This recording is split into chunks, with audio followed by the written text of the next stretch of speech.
Só silêncio para você agora. Atenção. Tudo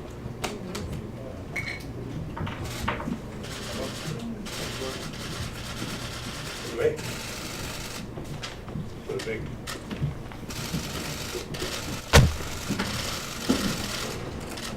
Obrigada. Não vai atender? Tudo bem?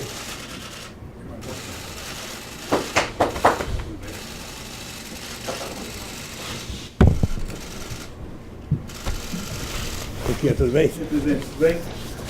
Todo mundo tá bom? Não tão bem quanto você, mas estou indo aqui. A gente fez um roteirinho aqui para tentar organizar, porque o nosso tempo é um pouco Eu exíguo. conheço os seus roteiros. Não, a gente queria começar aqui falando o seguinte, presidente, sobre a prisão do senhor. Foi um dia histórico no Brasil e a gente queria saber o que passou pela cabeça do senhor quando o senhor estava sendo preso, sendo conduzido para a prisão. Veja, eu durante todo o processo, eu não sei se eu cheguei a conversar com você na entrevista que nós fizemos, mas eu sempre tive certeza, desde que começou os discursos e o processo da Lava Jato, de que tinha um objetivo central, que ia chegar em mim. Aliás, uma amiga nossa, jornalista importante, Tereza Cruvinel, escreveu um artigo importante em que ela falava: o que eles querem, na verdade, é o Lula. Isso foi ficando patente em todos os depoimentos. Você está lembrado que a imprensa retratava: prenderam fulano, vai chegar no Lula. Prenderam fulano, vai chegar no Lula. Prenderam fulano. E muita gente que era presa, a primeira pergunta que fazia era: você conhece o Lula? Você é amigo do Lula? Você fez alguma coisa com... Todo mundo. E eu sabia disso porque a imprensa retratava, sabia disso porque as pessoas contavam, sabia disso porque advogado conversava com advogado. E foi ficando patente que o objetivo era chegar em mim. Tinha companheiros no PT que não gostavam quando eu dizia isso. Sabe, eles vão chegar em mim e depois vão caminhar para criminalizar o PT. Né? Pois bem, quando ficou claro que o objetivo central era efetivamente... tinha muita gente que achava que eu deveria sair do Brasil, tinha muita gente que achava que eu deveria ir para uma embaixada, tinha muita gente que eu deveria fugir. E eu tomei como decisão, Mônica, que o meu lugar é aqui. Eu tenho tanta obsessão de desmascarar o Moro, desmascarar o Delanhol e a sua turma, e desmascarar aqueles que me condenaram, sabe, que eu ficarei preso 100 anos. Mas eu não trocarei a minha dignidade pela minha liberdade. Eu quero provar a farsa montada.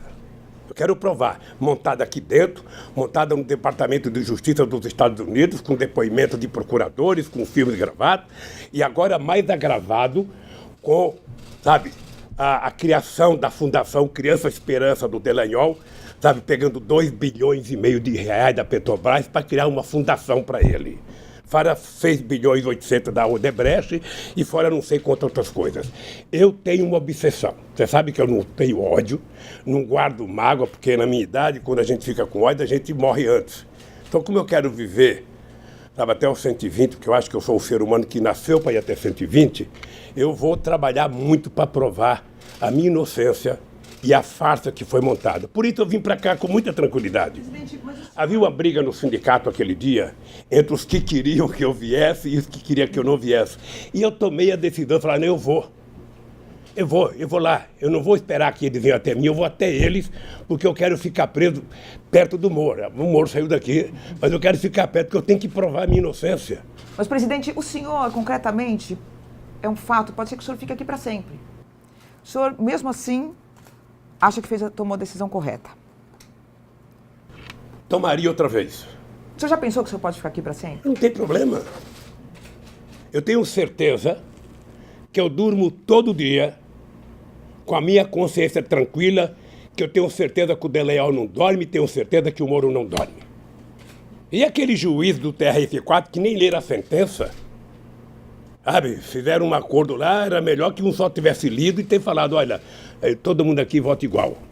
Então eu quero, sinceramente, quem tem 73 anos de idade, quem construiu a vida que eu construí nesse país, quem estabeleceu as relações que eu restabeleci nesse país, quem fez o governo que eu fiz nesse país, quem recuperou o orgulho e a autoestima do povo brasileiro como eu e vocês fizemos no meu período de governo, não vou me entregar.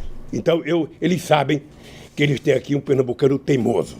Eu digo sempre, quem nasceu em Pernambuco e não morreu de fome até os 5 anos de idade, sabe, não se curva mais a nada.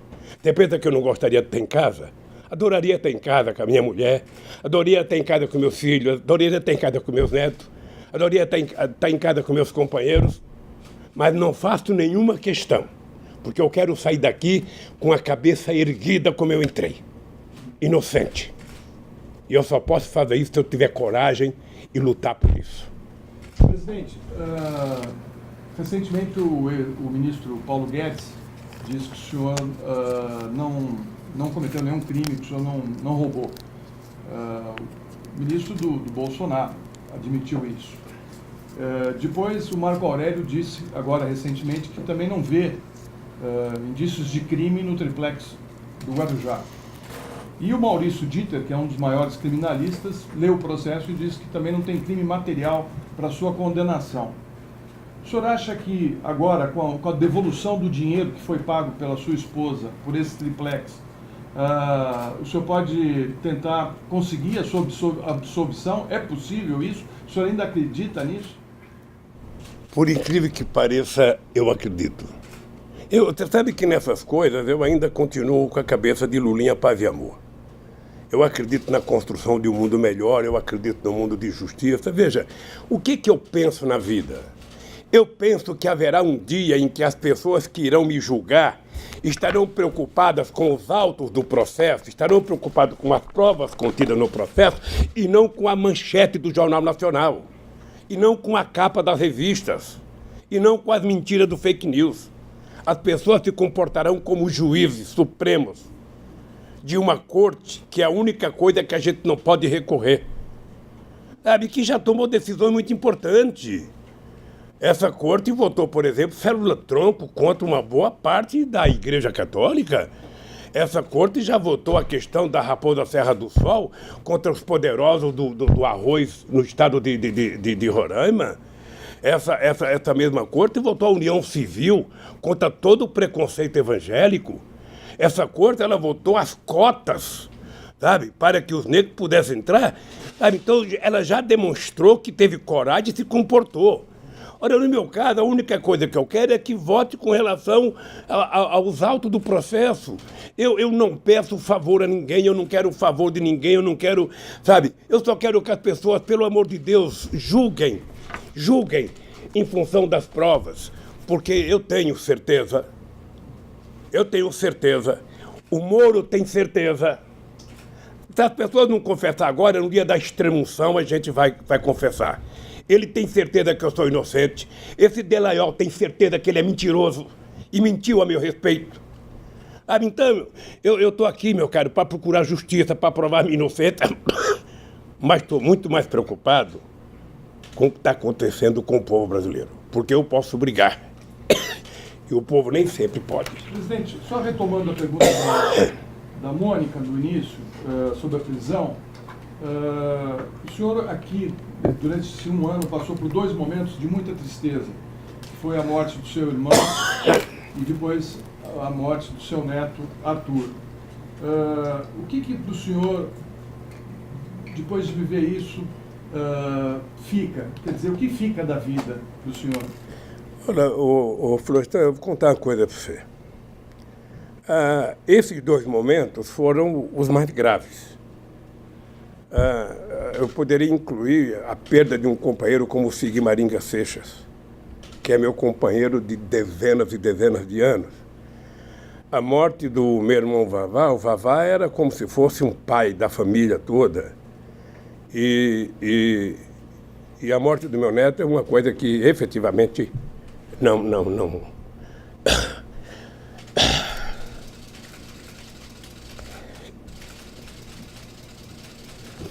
Eu às vezes penso que seria tão mais fácil que eu tivesse morrido.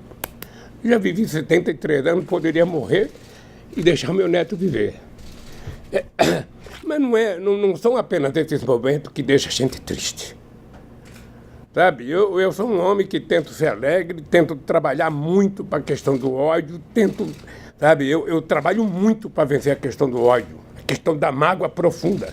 Eu, quando vejo essa gente que me condenou na televisão, sabendo que eles são mentirosos, sabendo que eles forjaram uma história, aquela história do PowerPoint, do seu Delayal, aquilo, nem o bisneto dele vai acreditar naquilo.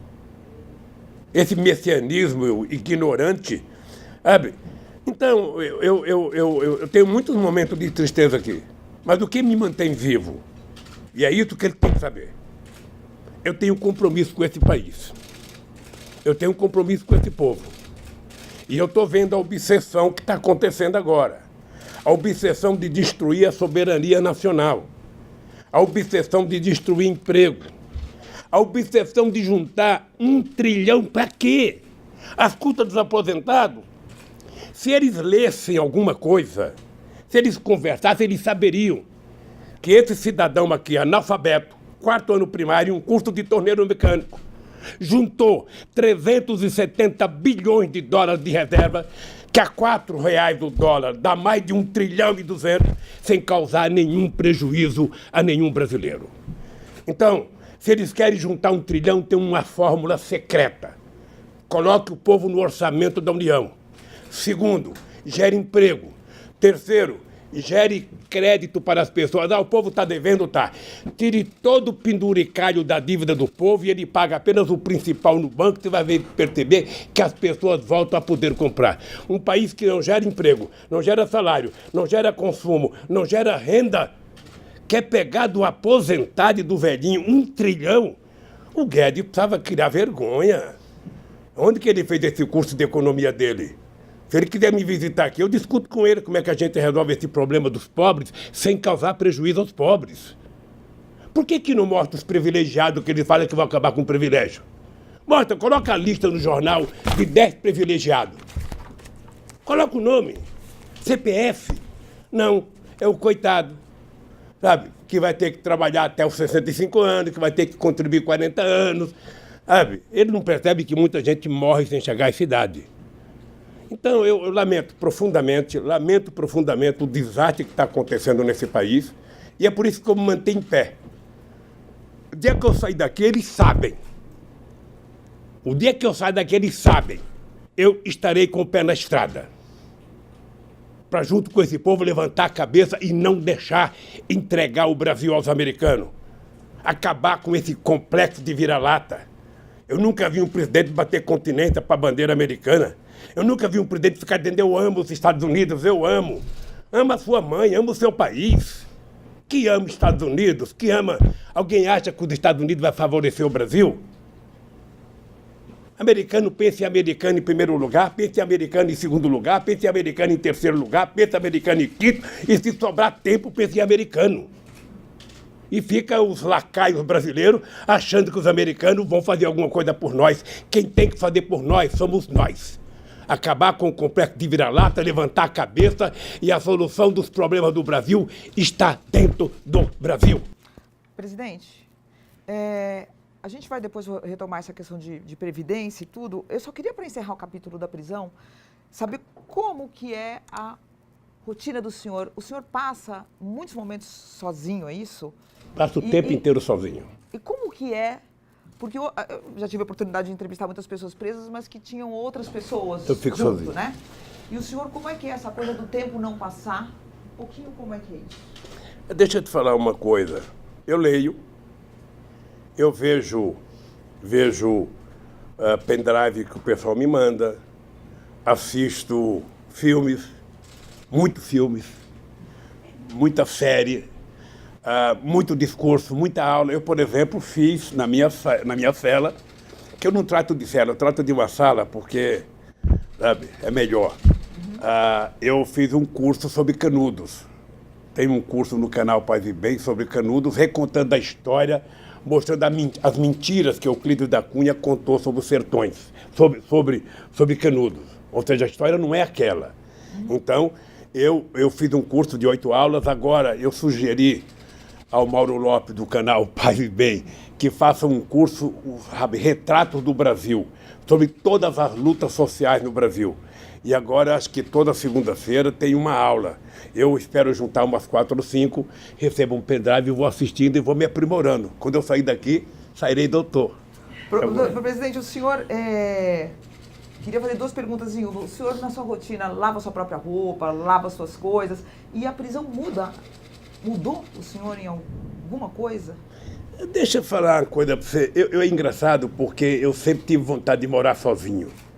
Quando eu fiquei viúvo a primeira vez, em 1971, eu fiquei bravo com a minha mãe, porque meu sonho era alugar um kitnet e morar sozinho. Minha mãe morava com a minha irmã, minha mãe abandonou a minha irmã, foi na minha casa e exigiu que eu alugasse uma casa para morar comigo. Eu morei com a minha mãe durante 3 anos e meio.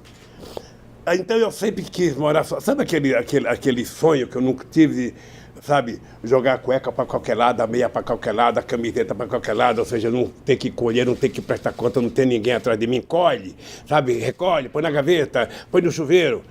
Sabe? Hoje eu faço isso. Mas eu preencho meu tempo vendo muita coisa. Eu assisto reuniões... É o senhor que lava suas roupas, suas coisas? Não. Não? As pessoas trazem? Eu mando para o meu pessoal lavar. Tá. Mas eu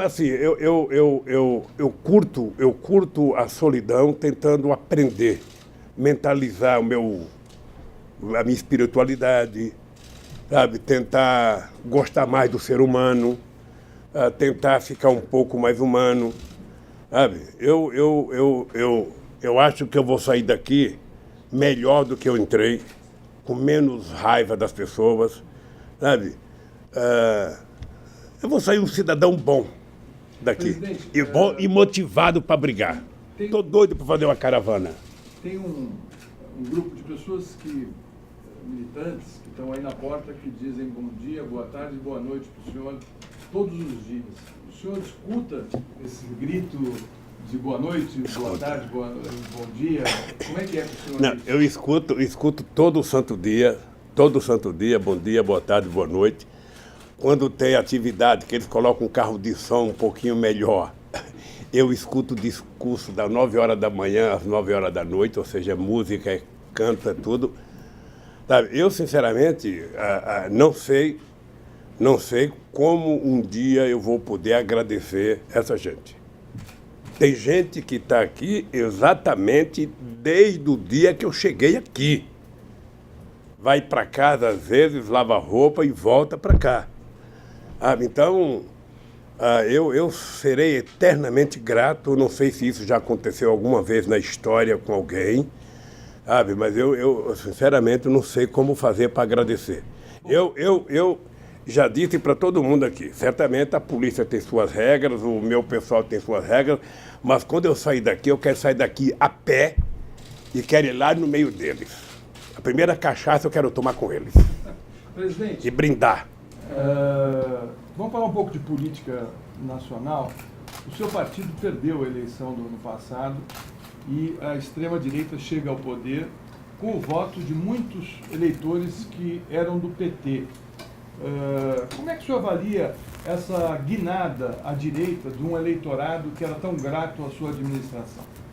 Vamos só relativizar tudo isso.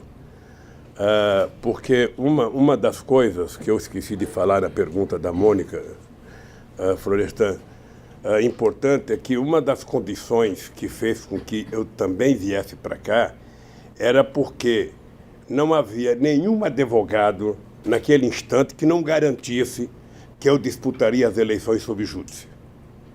Tá?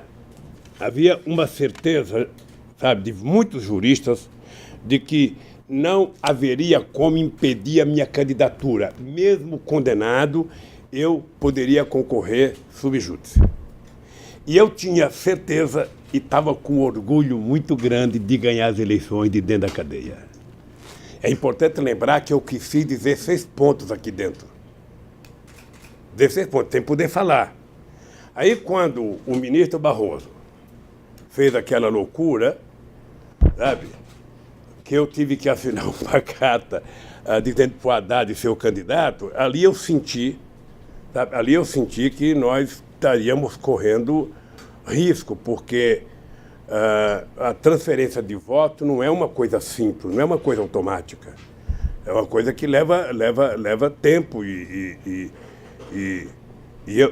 eu também tinha certeza que o Haddad poderia representar muito bem a candidatura, como ele representou muito bem a candidatura. Sabe? Nós tivemos uma eleição atípica no Brasil, vamos ser francos. O papel do fake news na campanha, a quantidade de mentira, a robotização da campanha na internet foi uma coisa maluca.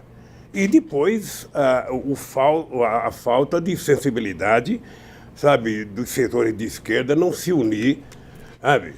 A coisa foi tão maluca que a Marina, que quase é presidenta da República em 2014, teve 1% dos votos. Sabe? A coisa é tão maluca, sabe, que muita gente, e eu respeito o voto do povo não é bom só quem vota em mim, eu respeito o voto do povo, qualquer que seja o voto do povo, tal. Mas a verdade é que o povo votou, sabe? Eu nunca tinha visto o povo, eu não pude nem votar. Então, conto um voto a menos para o Haddad, que foi o meu, que eu não pude dar. Eu nunca tinha visto o povo com tanto ódio nas ruas. Eu fui muito a estádio de futebol. Todo mundo sabe que eu sou corintiano. Eu ia com palmeirense, com santista, com São Paulino, a gente brincava, brigava. Sabe? Mas agora era uma loucura, era uma questão de ódio. E eu tenho acompanhado por leitura, está no mundo inteiro assim. Está no mundo inteiro, ou seja, a política está efetivamente demonizada e vai se levar um tempo muito grande para a gente poder tratar a política com mais seriedade. Veja o caso do Brasil, só para ter uma ideia do caso do Brasil. O que você tem visto nesses 4 meses? Eu não esperava que o Bolsonaro fosse resolver o problema do Brasil em 4 meses. Só propõe, sabe, a fazer análise de 100 dias quem nunca governou. Sabe, quem acha que em 100 dias pode apresentar alguma coisa, realmente ele não aprendeu a sentar a bunda na cadeira. E depois com a família que ele tem. Com a loucura que tem, quer dizer, o inimigo central dele, além do PT, o PT é o primeiro inimigo dele, é o vice. Sabe, quer dizer, é uma coisa loucura. Ele passa a agredir os deputados, depois tenta agradar os deputados, ele diz que está fazendo a nova política, e a política que ele faz é a mesma, porque ele é o velho político, ou seja, então o país está subordinado à desgovernabilidade, à ingovernabilidade. Ou seja, o Brasil está desgovernado. Ele até agora não sabe o que fazer, e quem dita regras é o Guedes. Sabe? O homem de 1 milhão, a única coisa que o povo sabe, de 1 trilhão. Todo santo dia eu vejo o Jornal das 7, vejo o Jornal das 8, vejo o Jornal das 9, o Jornal das 11, o Jornal da meio-dia, o Jornal das 7, em todos os canais. Nunca vi tanto jornal na minha vida. É tudo a mesma coisa. Parece as sentenças que dão contra mim. É tudo a mesma coisa. E é tudo a reforma da Previdência. Fez a reforma da Previdência, acabou o teu problema. Mônica, acabou o problema do Brasil. Acabou o problema, todo mundo vai ficar maravilhosamente bem. E eu acho que todo mundo vai se lascar se for aprovada a Previdência tal como ele quer. Se a Previdência precisava de reforma, você senta com os atores, senta com os trabalhadores, senta com os empresários, senta com os aposentados, senta com os políticos e encontra uma solução para arrumar aonde tem que arrumar. Ainda falando da derrota, quer dizer, mesmo analistas internacionais, tudo que está ocorrendo no mundo, há um diagnóstico de que a democracia acabou que não entregou, né, em todos os lugares para a população. A população tem motivos para se voltar contra. E eu queria saber que recado que o senhor pegou dessa derrota. Quer dizer, dá para a gente culpar a Globo, dá para a gente culpar esse, aquele, mas também tem a responsabilidade do próprio PT, do senhor, porque vocês ficaram muito tempo no poder, houve corrupção de fato, muitas coisas foram comprovadas. Que autocrítica que o senhor faz, a famosa autocrítica? Não, mas sério, se depois de todo esse tempo a gente pode ter do senhor alguma avaliação dos erros do PT e de como o PT agora, sem o senhor, pelo menos durante um tempo, vai para frente? Ou se continua hegemônico Mônica, nesse campo de centro-esquerda? O PT, obviamente que nós reconhecemos que perdemos as eleições. Nós perdemos as eleições. Agora é importante lembrar a força do PT. Porque só eu, pessoalmente, tenho mais de 80 capas de revista contra mim. Quando eu fui preso, eu tinha 80 horas de jornal nacional contra mim. mais 80 horas da Record, mais 80 horas do SBT, mais 80 horas da Bandeirantes, mais 80 horas de um monte de coisa. E eles não conseguiram me destruir. Isso significa que o PT tem uma força muito grande. O PT não foi destruído, o PT perdeu uma eleição. Mas o PT provou que é o único partido que existe nesse país enquanto partido político. Quando você falar de partido político no Brasil, você lembra do PT. O resto é sigla de interesses eleitorais em momentos certos. Quem acabou foi o PSDB. Esse acabou. Esse foi dizimado. Então, veja. Então, o PT perdeu as eleições. Acho que o PT, deve ter cometido erros durante os nossos governos. Devemos ter cometido erro. A parte da corrupção, presidente. Você veja, o Ayrton Senna cometeu um erro só e morreu. A parte da corrupção. Ela pode ter a vida. Agora, se ela foi a vida, que se faça prova. Se faça prova. Teve corrupção, você investiga, a polícia investiga, faz acusação, prova, está condenado. Fomos nós do PT que criamos todos os melhores mecanismos para apurar a corrupção. Não foi nenhum adversário, fomos nós. Não foi o Moro, não foi ninguém, foi o PT. No governo Lula e no governo Dilma, na administração Márcio Tomás Bastos e Tarso Genro, mais o Zé Eduardo Cardoso, que criou todos os mecanismos para garantir fortalecimento da Polícia Federal, com investimento em mais gente e mais inteligência, fortalecimento e independência do Ministério Público, a transparência que nós criamos, Mônica, que eles acabaram agora. A transparência, você poderia saber o papel que a presidenta usava, porque a gente queria transparência. E combater a corrupção é uma marca do PT. Olha, se alguém do PT cometer um erro, e alguém tem que pagar. Por isso, a única coisa que nós queremos é que se apure, que se investigue. Na hora que for investigado e for julgado, foi condenado. Um pouco, meu colega. Eu falo por Depois mim. Ele vai ter 3 perguntas para fazer. Eu falo por mim. Por mim eu falo o seguinte, eu desafio Moro, desafio Delenhol, desafio 209 milhões de brasileiros, inclusive você, que é minha jornalista, a provar a minha culpa. Presidente, eu fiz essa pergunta para o senhor, só depois vai fazer 3 perguntas. A questão de crime, a gente pode ter até a questões de condenações que são revistas na história depois. Eu não quero entrar no mérito da sua condenação, mas eu quero... Mas é difícil, viu? Porque... Entrar no mérito, por exemplo, se a gente pegar o caso do sítio, que o senhor, na verdade, houve uma reforma, essa reforma comprovadamente foi feita e o senhor usufruiu dessa reforma. Ainda que não haja crime aí, isso é uma questão que a justiça vai decidir, não é um erro, não houve erro. Não, o senhor deixa eu lhe falar. nenhum erro, deixa eu falar uma o senhor coisa. não acha que poderia ter sido mais cuidadoso? Deixa eu falar uma coisa para você. Eu poderia ter aceito nunca ir àquele sítio. Então, eu cometi um erro de ir no sítio. Tá?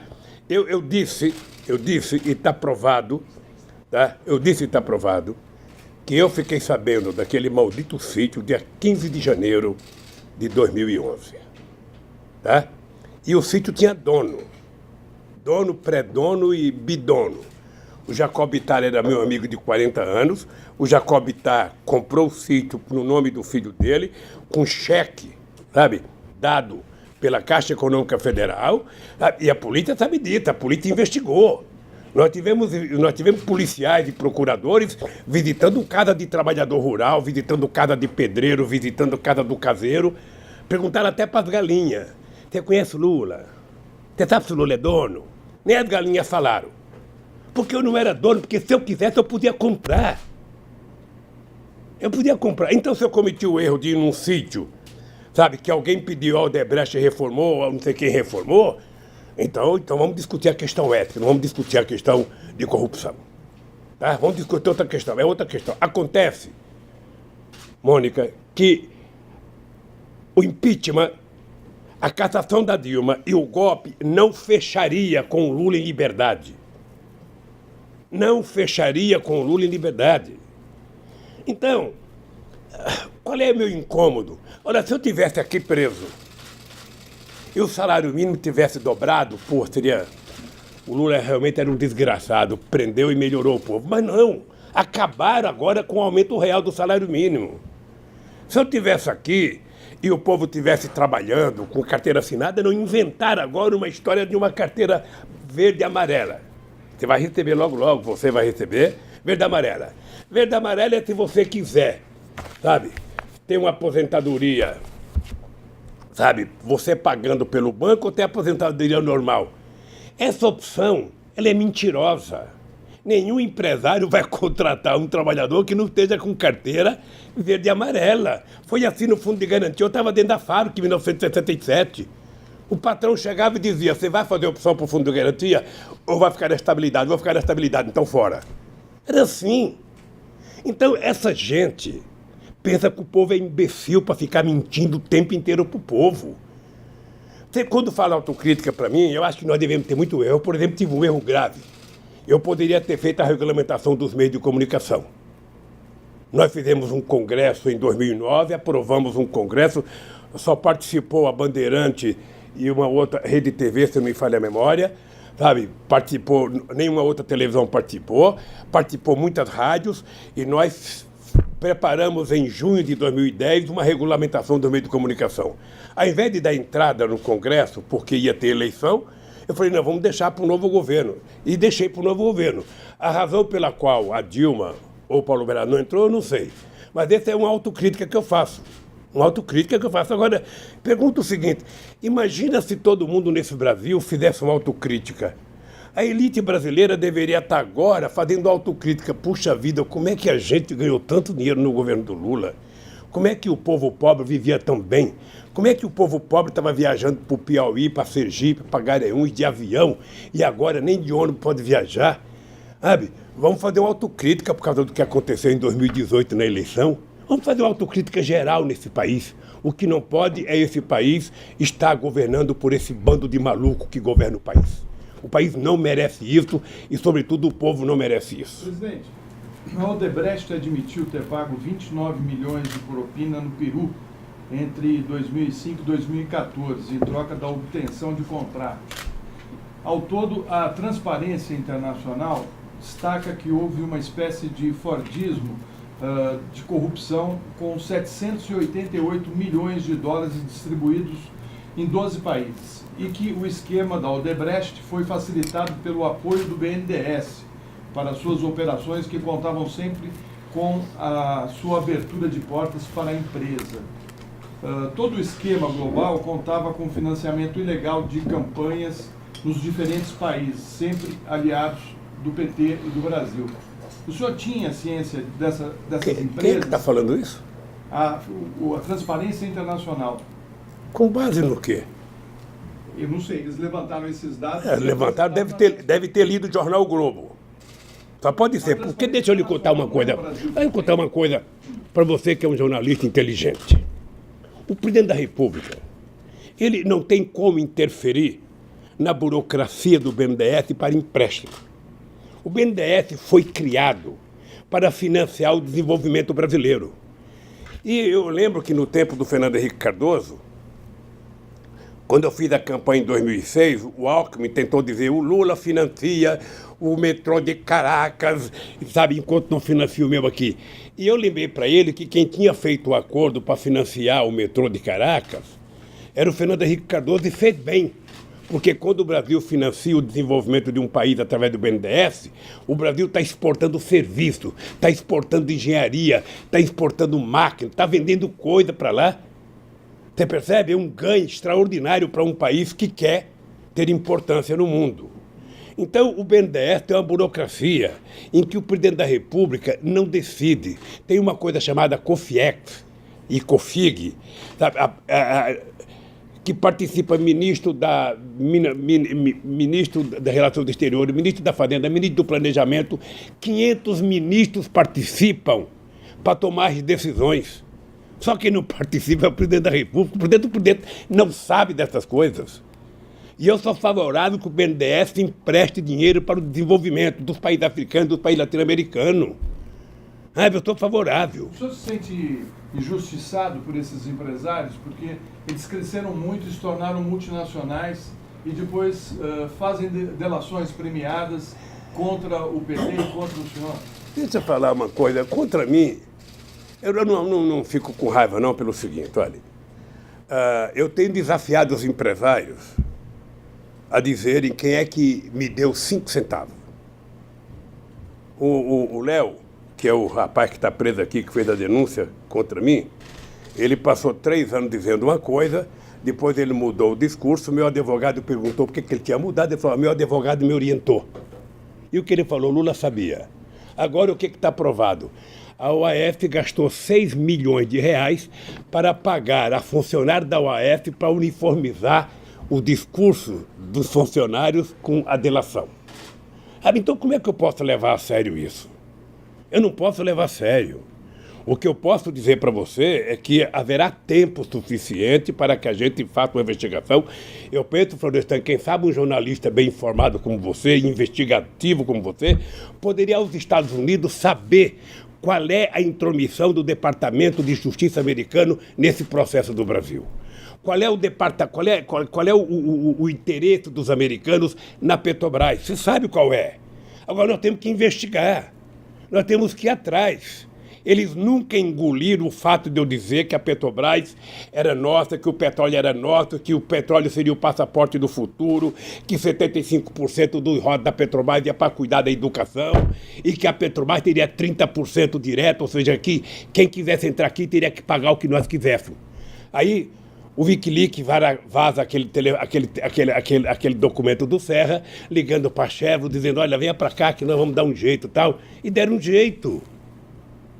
Aonde que esse país vai para frente se não tiver gente que se respeita, gente que gosta do país e gente que entende que um país que tem a riqueza minerais, sabe, que o Brasil tem, que tem a floresta, o potencial da água doce, o petróleo que nós temos, quase 17 mil quilômetros de fronteira seca, 8 mil quilômetros de fronteira marítima, petróleo a 200 milhas, ou seja, os americanos, foi só a gente anunciar o pré-sal, os americanos recuperaram a 4ª frota que funcionou na Segunda Guerra Mundial. Qual foi a resposta que eu dei para os americanos? Criei o Conselho Sul-Americano de Defesa para juntar os nossos exércitos aqui contra a intromissão dos Estados Unidos. A coisa que mais acontece no Brasil é denúncia. E eu sou favorável que todas as denúncias feitas sejam apuradas, sabe, seja investigada. Todo mundo sabe que quando eu era presidente eu era contra policial federal investigar alguma coisa e denunciar antes de ter a prova. Porque a coisa mais fácil do mundo é a imprensa investigar para você. Porque aqui no Brasil virou norma. Ou seja, você é condenado pela manchete dos jornais. Quando o processo sair, se você saiu que você não cometeu nada, você já está condenado. Você não vai mais na rua, seu filho não vai mais na escola. Porque a condenação é a priori. Então eu quero saber o seguinte, investiga, apura, faz o que quiser. Eu estou achando estranho essa tal dessa milícia do Bolsonaro. Cadê aquele cidadão dos 7 milhões? O cara que é esperto para fazer dinheiro, o cara que sabe fazer dinheiro. Como que é o nome dele? Queiroz. Cadê o Queiroz? Cadê a imprensa que não está atrás do Queiroz? Cadê a imprensa que não vai atrás quem pagou o Roberto Einstein por Queiroz? Será que foi o Natanarum que veio aqui pagar a conta? Sabe? Então, meu caro, é o seguinte. O Brasil tem 2 pesos e 2 medidas. Será que foi quem que o senhor falou? Desculpa. Hein? Será que foi quem que veio pagar a conta? Não, a vinda do Natanarum aqui deve ter sido para pagar a conta, porque ninguém sabe. O cara, veja, eu, ex-presidente da República, sem nenhuma prova, fui na minha casa, sabe? Recebi vários policiais na minha casa para fazer apreensão. O seu Queiroz não atendeu nenhum pedido do Ministério Público e a Polícia Federal não foi buscar ele ainda. Um cidadão, os policiais do Exército dão 80 tiros num carro, matam um negro e vai perguntar para o ministro da Justiça, ele fala, isso pode acontecer. Olha, que país que nós estamos? O que o povo espera desse país? Então é por isso que eu não tenho o direito de baixar a cabeça. Presidente. Não tenho o direito de ficar, sabe, esmorecido, fraquejar. Eu estou mais tinhoso que nunca, sabe, respeito todo mundo, tenho apreço por todo mundo, mas se tem um cidadão nesse país que vai continuar lutando e vai lutar, sou eu, para restabelecer a verdade nesse país. Presidente, como é que o senhor recebeu a notícia sobre a morte do Alan Garcia no Peru? Você sabe que eu nunca consegui entender a morte do Getúlio Vargas. O último filme que eu assisti do Getúlio Vargas foi esse filme que foi feito com o Tony Ramos, que é um bom filme. Eu lembro que em 2005, numa plenária com o empresário no Palácio do Alvorada, eu falei, olha, eu quero que vocês saibam como é que eu sou. Eu não vou me matar porque não tenho vocação de Getúlio. Eu não vou correr porque não tenho vocação de pedir asilo político. Se alguém quiser me pegar, vai pegar nesse país. E vai me pegar na rua, porque eu vou enfrentar na rua. E comecei a ir para a rua. Isso foi em junho de 2005. Quem quiser me pegar, vai para a rua. É por isso que eu ganhei 2006 e orgulhosamente terminei meu mandato com 87% de bom e ótimo, 10% de regular e 3% de ruim e péssimo, que deve ter sido, sabe, lá no condomínio do Bolsonaro e na sede do PSDB. Então, eu efetivamente estou convencido que nós temos que lutar hoje muito mais do que já lutamos. O Alan Garcia, ele teve uma reação psicológica que muita gente tem. O nosso reitor da Universidade Federal de Santa Catarina, não é todo mundo que aguenta. Você quer saber de uma coisa? A Marisa morreu por conta disso. Quem está falando é um homem de 73 anos de idade, perto de fazer 74. A dona Marisa morreu por conta do que fizeram com ela e com o filho dela. Tá? A dona Marisa perdeu motivação de vida, a dona Marisa não saía mais de casa, a dona Marisa não queria mais conversar nada. Ou seja, ela morreu, o AVC dela foi por isso. Agora, não pense que por causa disso eu vou ficar com o meu coração cheio de ódio. Não, aqui tem muito lugar para amor. O ódio eu vou colocando num cantinho bem escondido. E o Alan Garcia não deve ter suportado. Eu não sei, eu não leio imprensa peruana, não sei qual era a carga que se fazia contra ele. Sabe? Mas o Alan Garcia era um homem que tinha saído muito mal do governo. O Peru tem uma coisa engraçada. O Peru é um país que cresce a 5% ao ano, na mão do Toledo cresceu, na mão do Alan Garcia, e eles terminam o mandato com 10% de aprovação, com 5% de aprovação. Por quê? Porque como eles exportam tudo para os Estados Unidos ali perto, eles crescem, mas não tem distribuição de renda. Então o país cresce a 5% e a miséria cresce a 10%. Sabe? Então a miséria vai sempre na frente do crescimento. Então, eles não conseguiram ter candidato, nem o Toledo e nem o Alan Garcia conseguiram ter candidato nas eleições. Então, eu, sinceramente, não sei como é que se matou. Deixa eu falar uma coisa para você, tem que ter muita decisão. Eu sei o que eu passei. Você não tem noção do que é você passar 6 meses esperando todo santo dia que a polícia fosse na tua casa. Todo santo dia. Todos, não é um dia, não, são 6 meses.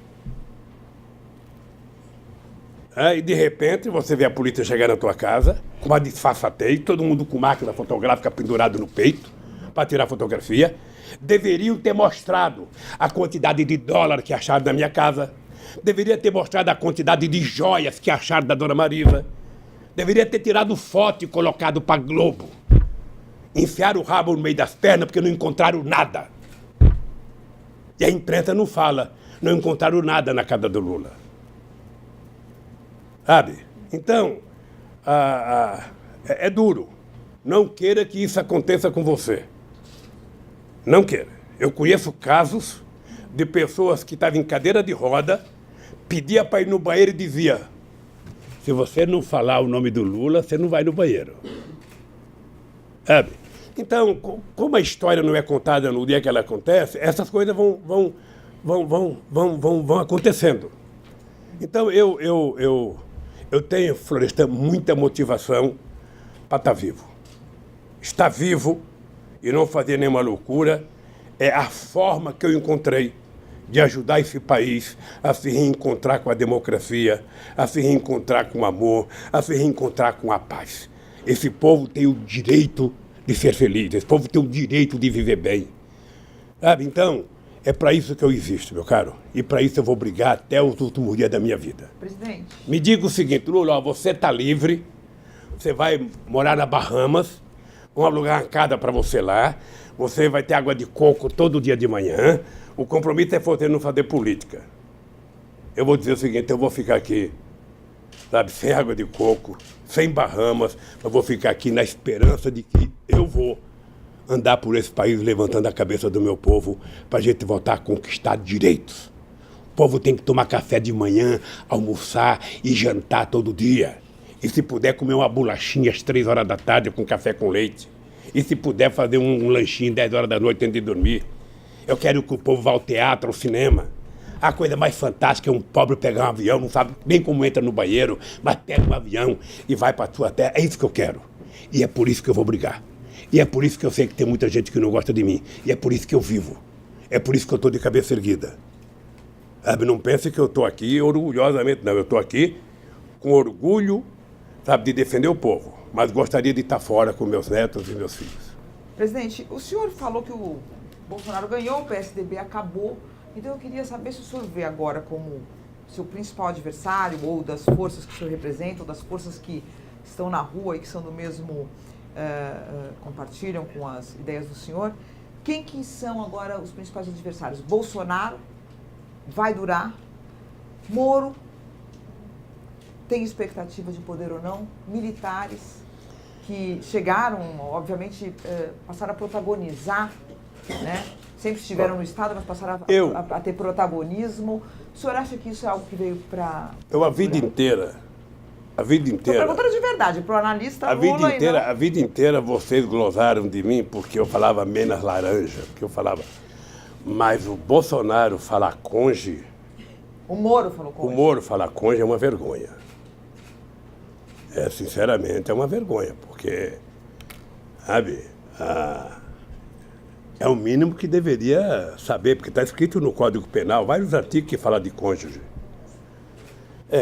Deixa eu falar, o Moro não sobrevive na política. E o Bolsonaro, sabe, ou ele constrói um partido político sólido, ou do jeito que está, também não perdura muito, porque ali você tem uma quantidade difusa de interesses. É só pegar a quantidade de sigla para uma pessoa que diz que não gosta de política. Eu não sei como é que você é deputado 27 anos e diz que não gosta de política. Eu não sei como é que você faz um filho vereador, outro deputado federal, outro senador, e você não gosta de política. Então, ele vai ter que ter muita capacidade de articulação, muita vontade, vai ter que gostar muito de política para poder dar certo. Porque a chance dele dar certo é o Brasil dar certo. O povo tem paciência, mas não tem toda a paciência do mundo. Pode dar, não pode? Sabe? Não sei, do jeito que está fazendo não pode dar, querida. Não há condições de dar. Veja, você diminui a renda per capita da sociedade. Você diminui o salário mínimo. Você diminui a possibilidade de oferta de emprego. E você acha que tudo vai ser resolvido com 1 trilhão para a Previdência? Para o sistema financeiro? Vai dar certo aonde? Sabe o que dá certo? Dá certo se fizer como nós fizemos, legalizamos e formalizamos 6 milhões de microempreendedores individuais. Sabe por que a Previdência era superavitária no meu governo? Porque teve 20 milhões de pessoas trabalhando com carteira profissional assinada. Porque teve 6 milhões de microempreendedores individuais formalizados. Porque o Brasil quadruplicou as exportações. Sabe, então, se o país não crescer... Você está lembrada que eu criei uma coisa chamada Primeiro Emprego? Foi uma farsa aquilo, coitado, uma loucura que eu achava que fazendo uma lei, criando o primeiro emprego e pedindo para os empresários que eu ia pagar R$200, que gerar emprego. Nem o empresário gera emprego porque eu estou dando R$200 para ele. O que vai gerar o emprego é quando eu fiz os puxadinhos da Caixa Econômica Federal, que eu fiz financiamento para construir um puxadinho. Aconteceram no mesmo ano 10 fábricas novas de cimento no Brasil. Então, quando você faz a economia, o povo come um pãozinho a mais, toma um cafezinho a mais, toma uma cervejinha a mais, ganha R$1 a mais, compra um chinelo a mais, aí você começa a gerar emprego no país. Presidente. Você começa a gerar emprego no país. Agora você, do jeito que eles estão fazendo, inclusive brigando com os nossos maiores parceiros comerciais, sabe? Desprezando a América do Sul, desprezando... O nosso comércio com a Argentina é maior do que com todos os países da Europa. Como é que você vai desprezar o nosso comércio com a Argentina, o Mercosul? Esse cara não entende de nada. Mas também o ministro que ele tem das Relações Exteriores, sabe? Aquilo foi encomendado... Saudade do Silveirinha no tempo do Geisel, que teve a coragem de reconhecer Angola. Sabe, esse cidadão que está aí, sinceramente, o Celso Amorim deve essa para nós. Como é que deixou um cara desse na carreira do Itamaraty? Presidente, só para retomar, e os militares, presidente? Que eu perguntei de Moro, Bolsonaro... Sabe uma coisa que eu tenho vontade? Quando eu sair daqui, eu quero conversar com os militares. Eu tenho vontade de perguntar para o chefe da Marinha, para o chefe da Aeronáutica, para o chefe do Exército, qual o presidente da República que fez mais coisa para eles do que eu fiz. Eu quero perguntar para eles qual é a razão do ódio que eles têm do PT. Quando eu cheguei na presidência em 2003, Mônica, soldado brasileiro saía 11 horas porque não tinha dinheiro para almoçar. Não ganhava salário mínimo recruta. Eu, além de pagar o salário mínimo, além de dar almoço para eles, ainda criei o soldado cidadão para dar curso de formação. Pergunta para o general Enzo o que era o batalhão de engenharia do Exército Brasileiro. As máquinas estavam todas quebradas, não tinha nem caminhão. Pergunta para eles o que eu fiz. Deixei eles mais poderosos que uma empreiteira dessa. Pergunta para a aeronáutica o que era a aeronáutica quando eu cheguei na presidência. O avião do presidente era chamado de sucatão. Você ia viajar para a Europa, quando você parava em Cabo Verde, ali nas Ilhas Canárias, ali, na Ilha do Sal, tinha 18 mecânicos dentro do avião para catar parafuso que caía no aeroporto. Mas o que eu só queria saber, o senhor acha que eles voltam para a caserna? Mas eu vou chegar lá, mas é que eu tenho que falar alguma coisa. Porque... Não, claro. Então deixa eu lhe falar. Então eu quero perguntar para a aeronáutica, tinha um avião que eu emprestava para levar a autoridade em casa, quando levantava voo em Brasília, pegava fogo no avião. Tinha que descer rapidamente, porque senão explodia. O Celso Amorim perdeu uma pasta, queimou dentro do avião. Era isso que ele tinha. Quando eu comprei o avião novo, é porque eu me respeito. Eu, se pudesse, ia de jegue para a Europa. Como eu não podia ir, eu tive a coragem de comprar um avião. Hoje eu me arrependo de não ter comprado um Airbus 140. Fui comprar logo um menor. Eu comprado um grandão. Sabe? Pois bem, peguei acho que 15 ou 20 avião da Rio Sul, que não pagou o BNDES, foi dado para a aeronáutica. Deixar a aeronáutica com cara de força aérea. É só perguntar. Pergunta para a Marinha. Eu fui visitar o Barão de Tefé, lá na base brasileira, na Antártica. Eu cheguei lá, um país grande não pode ter um navio de pesquisa daquele. Se o cara entrasse com a barriga, a bunda ficava para fora do lugar que tem que fazer pesquisa. Sabe? Nós autorizamos o almirante comprar um navio decente. Caparaó, por exemplo, o governo não dava dinheiro para enriquecer urânio. Pergunta para ele quem foi que garantiu 30 milhões por mês para Caparaó funcionar. Então é o seguinte, eu não sou contra militar fazer política, não. Militar quer fazer política, sai do exército, vai para a reserva, sabe? Aliás, é importante lembrar que a política no Brasil começou com o Marechal Deodoro da Fonseca. Eles fazem política no Brasil, eles só não tiveram participação no poder decisivo no governo Fernando Henrique Cardoso e no meu governo. No retanto, eles tiveram. E no da Dilma também. Então, parecia que eles voltaram para a caserna e agora mas veja, e o Mourão? Eu acho que se você tiver um militar competente, e ele for tecnicamente competente e especialista numa coisa, não tem problema que ele vá para o governo. O senhor acha que Agora, o que não pode é do jeito que está. Não dá. Não dá. Eu não sei a qualificação das pessoas, sabe, que estão lá. Eu não conheço. Agora mesmo eu vi no noticiário de ontem que o ministro do Meio Ambiente desmanchou não sei o que lá no Chico Mendes e colocou não sei quantos cabos, soldado, militar, não sei para quanto. Olha, para cuidar de meio ambiente, você coloca gente especialista. Você já tem os especialistas da Polícia Federal, você tem os especialistas do Ministério Público, coloca técnico, coloca, sabe, que militarizar o governo. O senhor conhece? Então, eu não sou contra eles participar, não. Tá. Agora, militar tem que saber que eles têm um papel a cumprir pela Constituição. O militar tem que cuidar dos interesses desse país e da defesa da nossa sociedade contra possíveis inimigos externos. Nós temos quase, entre fronteira seca e fronteira marítima, quase 22 milhões de quilômetros quadrados. É muita coisa para os militares cuidar. Muitas coisas. A burocracia, queria que o senhor falasse vamos do deixar para a Mourão. O senhor tem burocrata. acompanhado os movimentos do general Mourão? Eu não posso falar porque eu também não conheço o Mourão. Eu não posso falar. Eu sou agradecido, por exemplo, de um gesto dele na morte do meu neto. Sabe? Ele foi um cara que disse, diferentemente do filho do Bolsonaro, que postou uma série de asneiras no Twitter, ele foi um cara que deu uma declaração de que era uma questão humanitária eu ir visitar o meu neto. Eu estou vendo a briga, eu vou acompanhando a briga. Ninguém nunca mais, Mônica, ninguém nunca mais, presta atenção, ninguém nunca mais vai ter nesse país uma dupla harmônica como Lula e Zé Alencar. Sabe? Um sindicalista e um empresário. Sabe? Que fez esse país ter orgulho, que fez esse país crescer. Sabe? Eu duvido, Mônica, que tenha um empresário nesse país ter sido tratado com mais respeito por qualquer governo do que por mim. Duvido.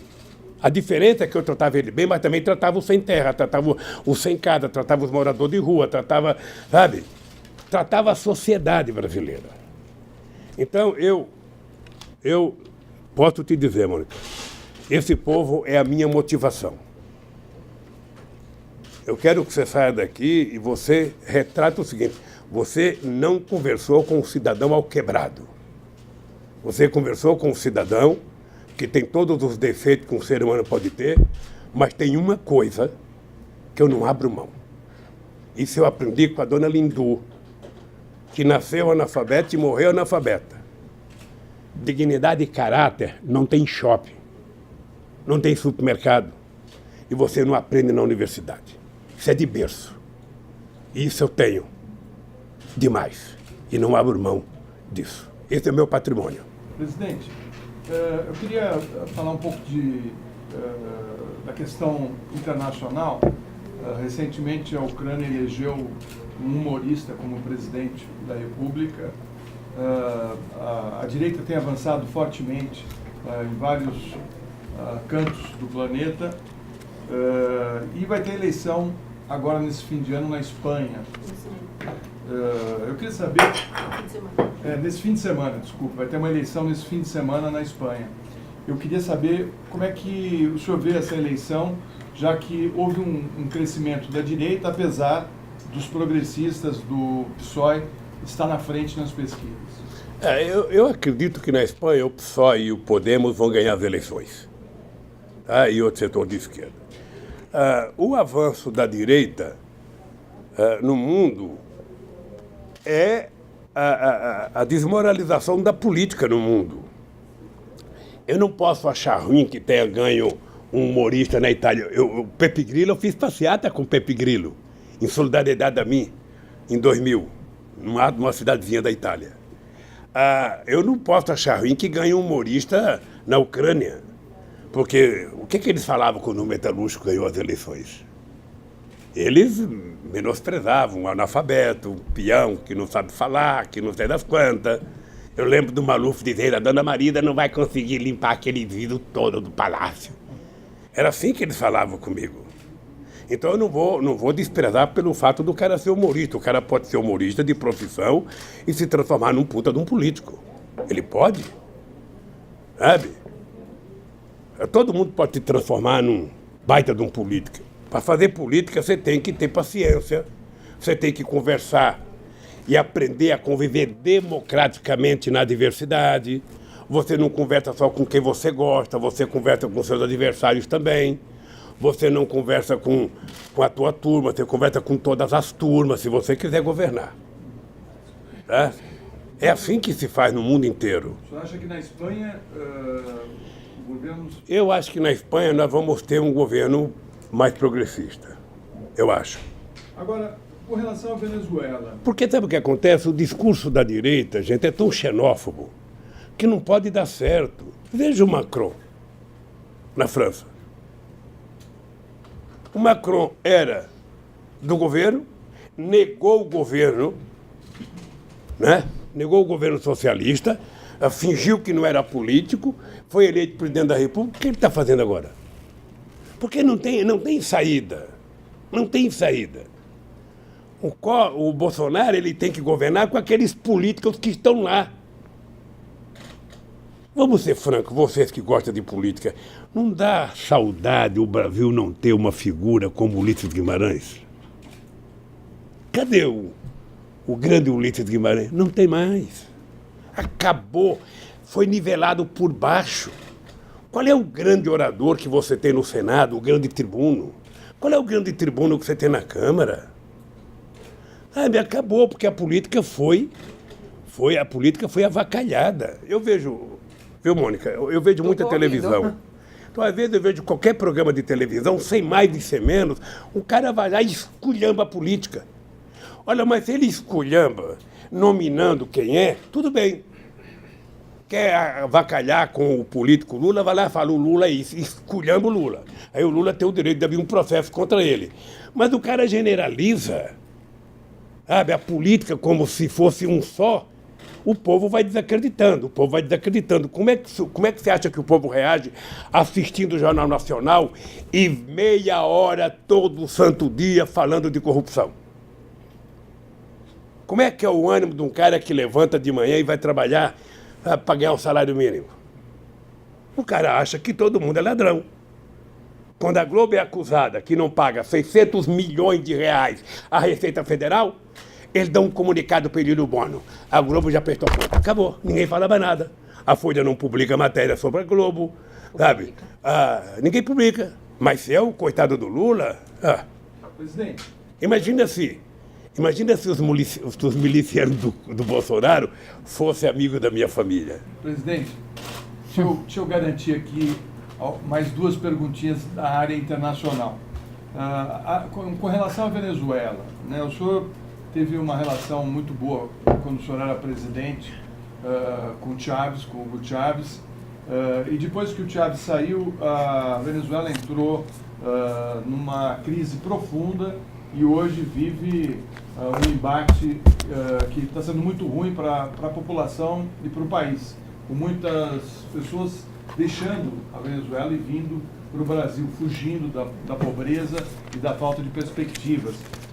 Como é que o senhor vê a questão da Venezuela e quais saídas que existiriam para se preservar a democracia e o desenvolvimento da Venezuela hoje? Só te contar um pequeno caso. O primeiro contato que eu tive com o Chávez foi pelas mãos, depois que o Chávez virou presidente. Quando ele não era presidente, ele foi no Fórum de São Paulo, em El Salvador, e nós do PT, eu e o Marco Aurélio, não deixamos ele participar porque ele era golpista. Então a gente resolveu não deixar ele participar porque ele está tentando dar o golpe na Venezuela. Depois, quando ele foi presidente e que derrubaram ele, ele voltou para o governo e o Fernando Henrique Cardoso me liga e fala para mim se eu atenderia um telefonema do presidente Chávez. E me explicou o que era. Me explicou o seguinte: o Chávez está pedindo um navio de combustível, porque está em greve os trabalhadores da PDVSA, e o Chávez está pedindo para o Brasil emprestar um navio de gasolina para ele. Eu, por mim, empresto, Lula, mas como você já ganhou as eleições, embora não tenha tomado a posse, eu disse para o Chávez que é você que decida. Aí o Chávez me liga e eu decidi mandar o avião de gasolina para ele, o navio de gasolina. Foi a primeira vez. O Chávez era uma figura estupenda. Era voluntarista, eu tinha discordância política com o Chávez, mas era uma figura encantadora, sabe? Era aquele cara que fazia você se sentir bem em qualquer lugar, mas ele era muito voluntarista, sabe? Era complicado. O Celso Amorim pode te contar. Eu tomei posse dia 1º de janeiro, dia 21 de janeiro, eu já tive que criar um grupo de amigos para resolver o problema da Venezuela. E eu criei um grupo de amigos, colocando Estados Unidos, colocando Espanha. Por que Espanha? Porque o Aznar tinha sido o primeiro presidente a apoiar os golpistas. Eu coloquei os Estados Unidos, que era o inimigo deles, coloquei a Espanha, o Brasil, acho que a Argentina, eu não sei se a França, eu não sei os três. E quando eu coloquei, o Fidel Castro ficou muito nervoso. e falou porque vocês estão entregando a Venezuela para o imperialismo, porque não pode ter um grupo de amigos com os Estados Unidos. Eu falei, ô Fidel, deixa eu falar uma coisa para você. O grupo de amigos que nós estamos criando não são amigos do Chávez, são amigos da Venezuela, da democracia. Então tem que ter gente que a oposição leve em conta. Os americanos eram levados em conta pela oposição, o Aznar era levado em conta. E o que aconteceu? Deu certo. Negociamos, houve o referendo, participou o Jimmy Carter. O cara que participou dos Estados Unidos era o Colin Powell, que tinha uma belíssima relação com o Celso Amorim.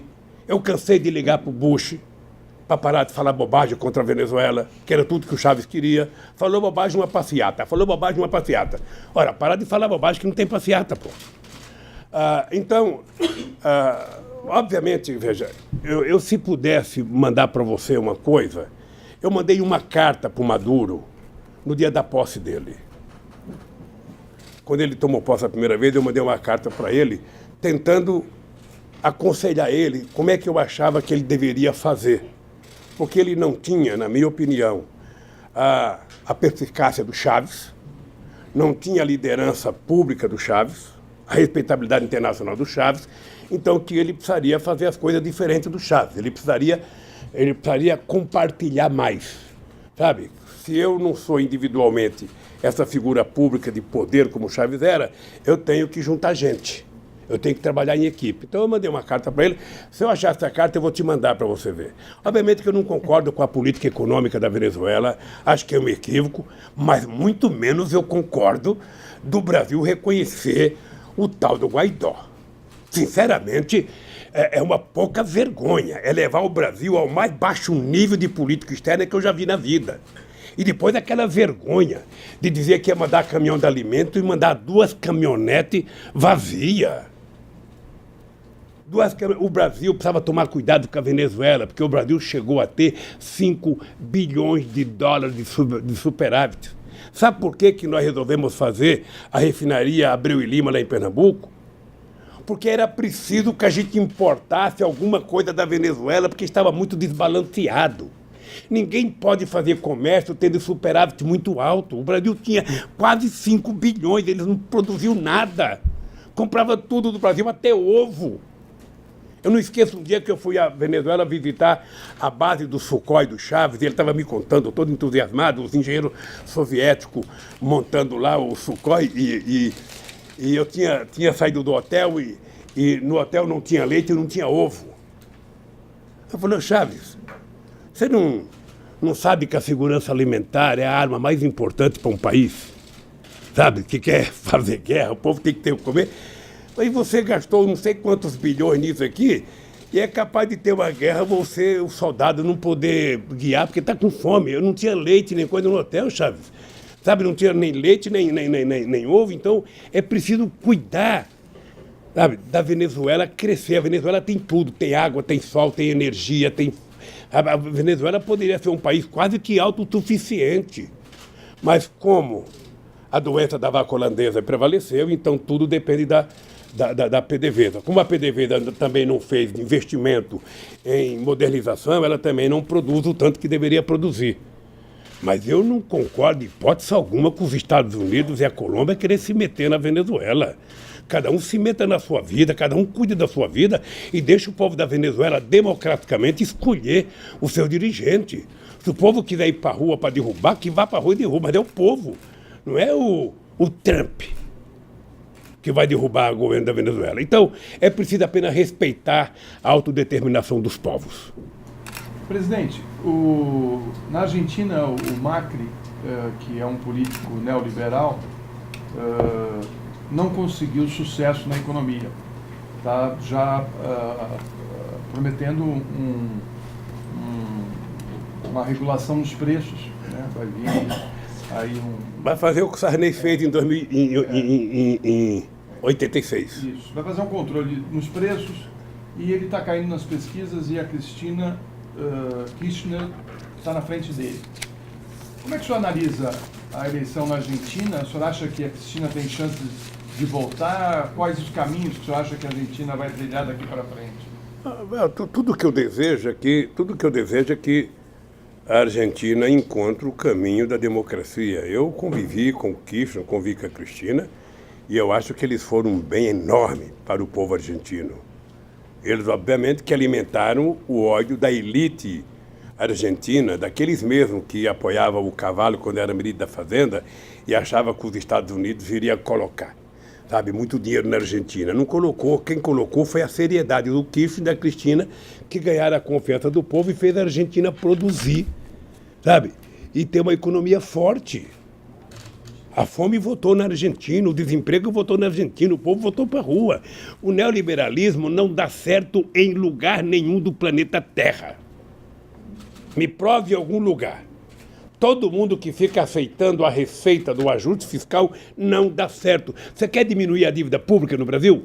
Você gostaria de diminuir? Aumenta o crescimento econômico, aumenta o PIB. Produz mais pão, mais feijão, mais arroz, mais carro, sabe? Mais salsicha, mais linguiça, mais carne, que você aumenta o PIB e cai a dívida pública.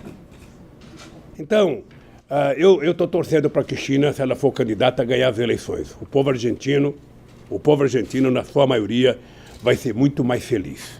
Presidente, como é que o senhor viu a declaração do César de Battisti, que foi secretário de Estado, dizendo e admitindo que participou de 4 assassinatos? O senhor se arrependeu de ter tomado a decisão de deixar ele vivendo no Brasil? Eu não me arrependi porque eu não sabia. Veja, eu recebi informações através do Ministério da Justiça que tinha conhecido o processo e que ele não tinha crime. Com base nisso, o Tarso orientou a tomar a decisão. Nós tomamos a decisão. Ora, se depois disso ele assumiu o que fez, eu lamento profundamente. Aliás, eu não conhecia o Battisti, porque eu acho que eu não fazia parte da turma que ele tinha confiança. Então esse cidadão ficou no Brasil, sabe? Foi preso na Bolívia, e eu não o conhecia, mas eu lamento profundamente que ele tenha confessado. Meu amigo Mino Carta tinha razão, porque o Mino bateu muito. O Mino bateu muito no PT por conta da decisão do PT. Entendeu? Que eu encontrei o Mino Carta, eu vou dar um abraço nele e falar: Mino, desculpa, você tinha razão com o tal do Battisti. Também não sei as condições que ele confessou, né? Também não sei, porque uma porradinha aqui, uma porradinha lá, um choquezinho aqui, outra acolá. Aí o cara termina falando coisa que eu não sei se falaria. Hein? Você acha que na... Não sei. Aí essa suposição é só maldade minha. Presidente, queria voltar um pouquinho para a política nacional. Como é que o senhor está vendo o quadro e como é que vai ser o PT com a esquerda? O senhor soube, né? Eu imagino que o senhor sabia que estou vendo que o senhor está informado de tudo. O Cid Gomes e o Ciro têm aquele bordão: Lula está preso, babaca. Isso não é bordão, isso é uma constatação. Eu estou preso, não precisava chamar. Você não ficou chateado, não? Veja, só não precisava chamar os outros de babaca. Uhum. Mas dizer que o Lula está preso é apenas constatar. Só ler o jornal que vê que eu estou preso. Posso te dizer uma coisa carinhosa? Primeiro, eu acredito que a esquerda brasileira ela está acumulando um conjunto de pessoas muito importante. Vamos pegar o PT. O PT, apesar de algumas pessoas não gostarem do PT, o PT é um partido muito forte. Aliás, eu posso dizer que é o único partido efetivamente organizado em todos os estados brasileiros, com cabeça, tronco e membro. Você tem, sabe, o Ciro Gomes, que é uma figura importante no Brasil. Você tem o Flávio Dino, que é uma figura importante no Brasil. Você tem alguns governadores importantes do PT na Bahia, em Sergipe, no Ceará e a Fátima no Rio Grande do Norte. Você tem alguns governadores importantes do PSB. Você tem uma novidade política no Brasil que não teve um bom desempenho eleitoral, mas um menino que vai crescer muito, que é o companheiro Boulos, sabe? Então, eu acho Haddad, que... isso não fala. Eu tenho o Haddad, porque eu falei do PT, eu não queria personalizar só no Haddad, mas você tem o Haddad, que é uma figura importante. O Haddad, embora não tenha saído vitorioso nas eleições, ele se notabilizou como uma figura muito importante. Sabe? Obviamente que se o o Bolsonaro tivesse aceitado apenas um debate ou 2 debates, sabe? É a segunda eleição que não tem debate. Eu não sei se vocês se lembram, quando eu fui candidato com o Fernando Henrique Cardoso em 94, não teve debate. Em 98 não teve debate. E ninguém colocava a cadeira vazia. Apenas não colocava, sabe? Eles não iam e ficavam por isso mesmo. E o Bolsonaro efetivamente não tinha sustentação para debater. Sabe por quê? Eu acho que ele nunca se importou em aprender. Eu fui obrigado a aprender um pouco de economia por conta da minha atividade sindical. Eu era obrigado a aprender para negociar. Eu era obrigado a aprender. Depois, no PT, eu fazia, pelo menos uma vez por mês, reuniões com 30 dos mais renomados economistas desse país. E, sabe? Então, eu acho que o Bolsonaro não gosta, sabe, disso. E eu acho que a esquerda vai apresentar um projeto. Eu digo para o PT, não tem que apresentar propostas. Sabe? Apresenta o programa que o Haddad apresentou na campanha. Faz um confronto de ideia para a sociedade perceber que é possível um outro Brasil. É possível, Mônica, porque eu provei na prática que é possível construir um novo Brasil. Eu consegui provar com a bênção de Deus e do povo brasileiro que o povo não é problema, o povo é solução. Eu consegui provar isso. Então eu estou convencido que a esquerda... deixa eu dizer uma coisa pessoal. Eu pessoalmente gosto do Ciro Gomes. Tenho respeito pelo Ciro Gomes. O Ciro Gomes, ele não causa mal ao PT. Ele causa mal a ele. Tá? O Ciro Gomes precisa aprender uma lição elementar. É aprender a ouvir coisas que você não gosta. É suportar os contrários. É aprender a conviver na diversidade. Sabe? Ele precisa aprender essa lição mínima. Quando ele foi governador do Ceará, ele não precisava disso. Quando ele foi prefeito de Fortaleza, não precisava disso. Mas agora, para ser presidente do Brasil, ele precisa. E ninguém será presidente do Brasil se romper com o PT, com o PCdoB, ou seja, pela direita, não sei se a direita aceitaria ele. Como eu gosto do Ciro, sabe? O dia que ele pedir para me visitar, eu vou aceitar que ele me visita aqui, sabe? Para ter uma conversa boa com ele. Porque eu gosto dele. Eu gosto do Flávio Dino, sabe? Não sei se a Marina tem um dia propensão de votar para os setores de esquerda, porque a Marina acabou, né? Coitada. Ter 1% só no processo eleitoral, depois de ser quadra presidenta, é muito pouco. Eu não sei o que ela vai fazer. Mas eu penso que a esquerda pode construir um grande projeto para o Brasil e pode voltar ao poder. Sem o PT na hegemonia, né? Como isso já era... Desde o PT, isso eu defendo... Por que o PT, de vez em quando, aparece como hegemônico? Você acha que um partido que tem 30% de voto vai começar abrindo mão da sua candidatura? Não vai. Como eu acho que o PT já teve presidente 4 vezes, eu acho que em algum momento o PT pode escolher um companheiro de outro partido político e ser candidato a presidente. Sabe? O PT pode participar do governo, o PT pode ter vice, o PT... Sabe? Eu acho que tudo é possível. O que você precisa é não exigir que o PT abra mão sem apresentar uma proposta alternativa. Ó, se você tem 10%, eu tenho 30%, e você acha, bom, mas no segundo turno eu sou melhor do que você, no segundo turno eu sou melhor do que você, ó, se você é melhor do que eu, por que você não ganha no primeiro turno? Eu lembro do Brizola em 89. O Brizola é uma pessoa que faz falta no Brasil hoje.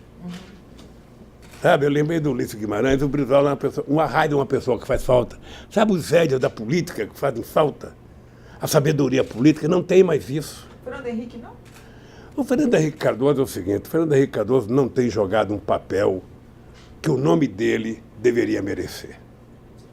Ele fala muito sobre quase tudo desnecessariamente. Sabe, eu sinceramente acho que ele poderia ter um papel, sabe, de grandeza para quem já foi presidente da República, para quem foi chamado de príncipe da sociologia. Ele poderia ter um papel mais respeitoso com ele mesmo, não é comigo. O problema do Fernando Henrique Cardoso é que ele nunca aceitou o meu sucesso. Ele me adorava no fracasso. tá? Quando eu fui eleito, que ele falou, bom, o Lulinha só vai durar 4 anos, e aí eu vou voltar com pompa e tudo, sabe? Ele me tratava bem, sabe? Eu chego a dizer que eu achava que ele queria que eu ganhasse ao invés do Serra. É porque ele fala, o Lula vai ganhar, um coitado metalúrgico, não vai conseguir fazer nada, eu vou votar 4 anos depois, cheio de moral. O Serra, se ganhar, vai me ferrar, então eu prefiro... Não deu certo, porque quem deu certo não fui eu, quem deu certo foi a paciência e a competência do povo brasileiro, que me ajudou, que acreditou. Você está lembrado quantas vezes eu dizia, olha, meu governo vai ser medido por 4 anos. Não adianta cobrar de mim agora, isso aqui é que nem um pezinho de jabuticaba, você planta... Se ele não for enxertado, ele demora 15 anos para dar. Se ele for enxertado, vai dar no primeiro ano. Mas você tem que jogar água, tem que ter sol. O governo é isso.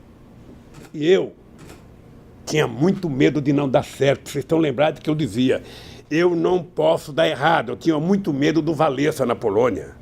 Eu olhava para o Wałęsa, o fracasso do Wałęsa, ser presidente da República, sabe, depois do estaleiro de Gdansk, e na reeleição ter 0,5% dos votos. Eu falei, Deus me livre, eu não quero ser isso. E graças a Deus, o povo brasileiro, sabe, me fez. Até hoje eu tenho muito orgulho de ser considerado o melhor presidente da história do Brasil. Carrego isso com muito orgulho. Ninguém vai tirar isso do povo brasileiro. Ninguém. E quem quiser ganhar de mim, que faça mais. Não é me xingar. Mas já ganharam do senhor, hein? Sabe? Hein? Ganharam agora do senhor, né? De mim não concorri. Ele não concorreu. Bom, presidente... Se eu tivesse concorrido, eu certamente ganharia as eleições. O senhor pensa em concorrer, presidente? Vamos não imaginar, o senhor está preso e não pode concorrer durante muitos anos. A Folha de São Paulo escreveu que eu só vou ser candidato em 2039? Mas o senhor seria candidato velho, assim, deixa eu bem contar. mais velho? Eu sou um homem muito... O senhor não bota na cabeça que o senhor nunca mais vai Eu sou um se homem de candidatar? muita crença. Eu vejo os cientistas falar que o homem que vai viver 120 anos já nasceu. E por que não sou eu? Mas o senhor seria... Então, Não, efetivamente, deixa o senhor eu falar pensa concretamente falando, veja, eu acho que a Igreja Católica ensinou o seguinte, olha, com 75 anos o bispo se aposenta, sabe? Que é melhor dar lugar para o novo. Eu acho que vai surgir muita gente boa nesse país e eu me contentarei em apoiar qualquer pessoa daqui para frente para ser candidato a presidente da República. Agora, eu estou vendo nos Estados Unidos um monte de gente com 78, 79 querendo ser candidato. E isso começa a muriçar, começa a me dar um chambugão aqui no pé, uma coceira. Eu falo, quem sabe eu ainda posso voltar, com uma bengalinha na mão. Aí... Como é que fala a música do velhinho? Bota o velhinho na parede, o velhinho está de volta, quem sabe? Mas se depender de mim, eu vou trabalhar para ter alguém mais novo, alguém com mais energia. Presidente, o seu ex-ministro Palocci virou agora delator. Ele disse, inclusive, que havia uma conta no exterior no nome do Joesley, onde era depositado dinheiro para o PT. Ele disse também que as 2 campanhas da Dilma para a presidência custaram 1,4 bilhões de reais, mas que não foi declarado à Justiça Eleitoral. Por que o senhor acha que o seu ex-ministro estaria mentindo? Olha, bom, primeiro, se ele disse que o Joel tem uma conta no exterior, eu acho que o Joel deve ter conta no exterior em vários países, porque ele tem fábrica em vários países. Não vejo nenhuma novidade. A segunda, eu lembro de um tempo que saiu na imprensa que o Joel tinha aberto uma conta para mim no exterior, que era para o meu futuro. Depois ele disse que utilizou a conta para comprar a ilha, sabe? A ilha que era do Hulk, lá em Angra do Reis, para dar de presente para a mulher dele, comprou um barco não sei para quê. Ou seja, então, o dinheiro que ela disse que é meu, ele gastou. Quando eu sair daqui, vai abrir um processo contra ele, para devolver o que é meu, segundo ele disse. Segundo, veja, eu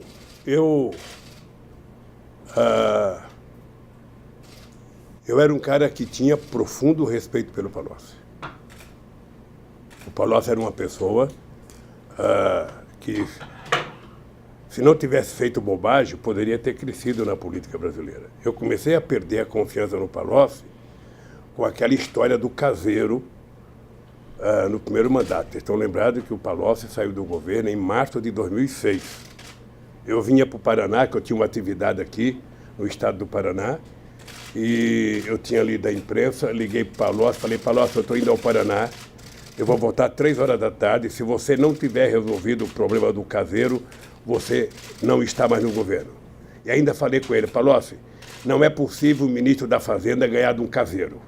Então, ou você explica a teoria do caseiro ou cai fora. Quando eu voltei de trás, liguei para ele, ele não tinha explicação, porque é o seguinte, eu comecei a achar que o Palocci não dizia a verdade porque ele nunca teve coragem de me dizer se ele ia ou não ia na casa. Ora, se ele mentisse para a Polícia Federal, se ele mentisse para o PMDB, para o Senado, era um problema dele. Mas para mim, que era o presidente dele, ele nunca me disse. E, aliás, dizia que não sabia andar de carro em Brasília.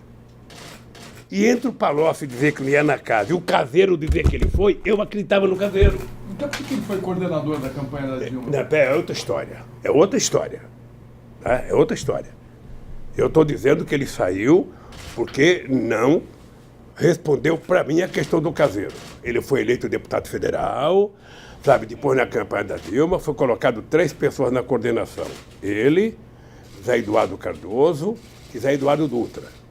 Tá lembrado? O presidente do PT, o secretário-geral do PT, e o Palocci, que era remanescente da minha vitória e deputado federal, que não ia concorrer mais.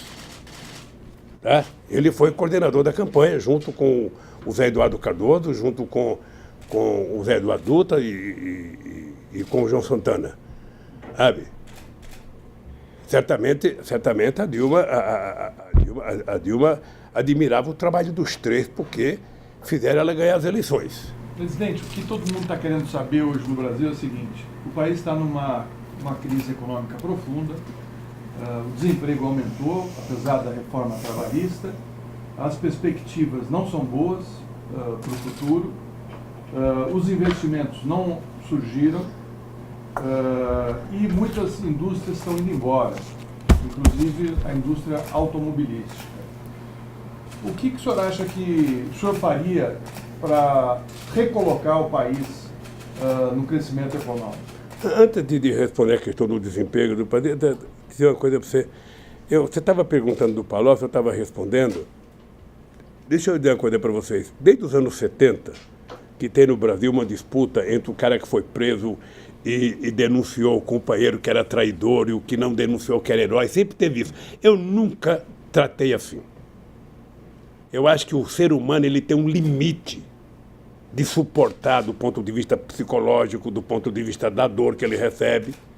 Eu tenho pena do Palocci, porque um homem da qualidade política do Palocci não tinha o direito de jogar a vida fora como ele jogou. Tenho um profundo respeito pela mãe do Palocci, que é fundadora do PT, que carrega barro até hoje pelo PT lá em Ribeirão Preto, mas lamentavelmente eu tenho pena do Palocci. Ele não merecia fazer com ele o que ele está falando. Sabe? Não merecia. Presidente. Bem, agora é o seguinte, o Brasil, Florestan, a economia não tem mágica. 50% dos problemas econômicos de um país são resolvidos quando quem está governando tem credibilidade interna e externa.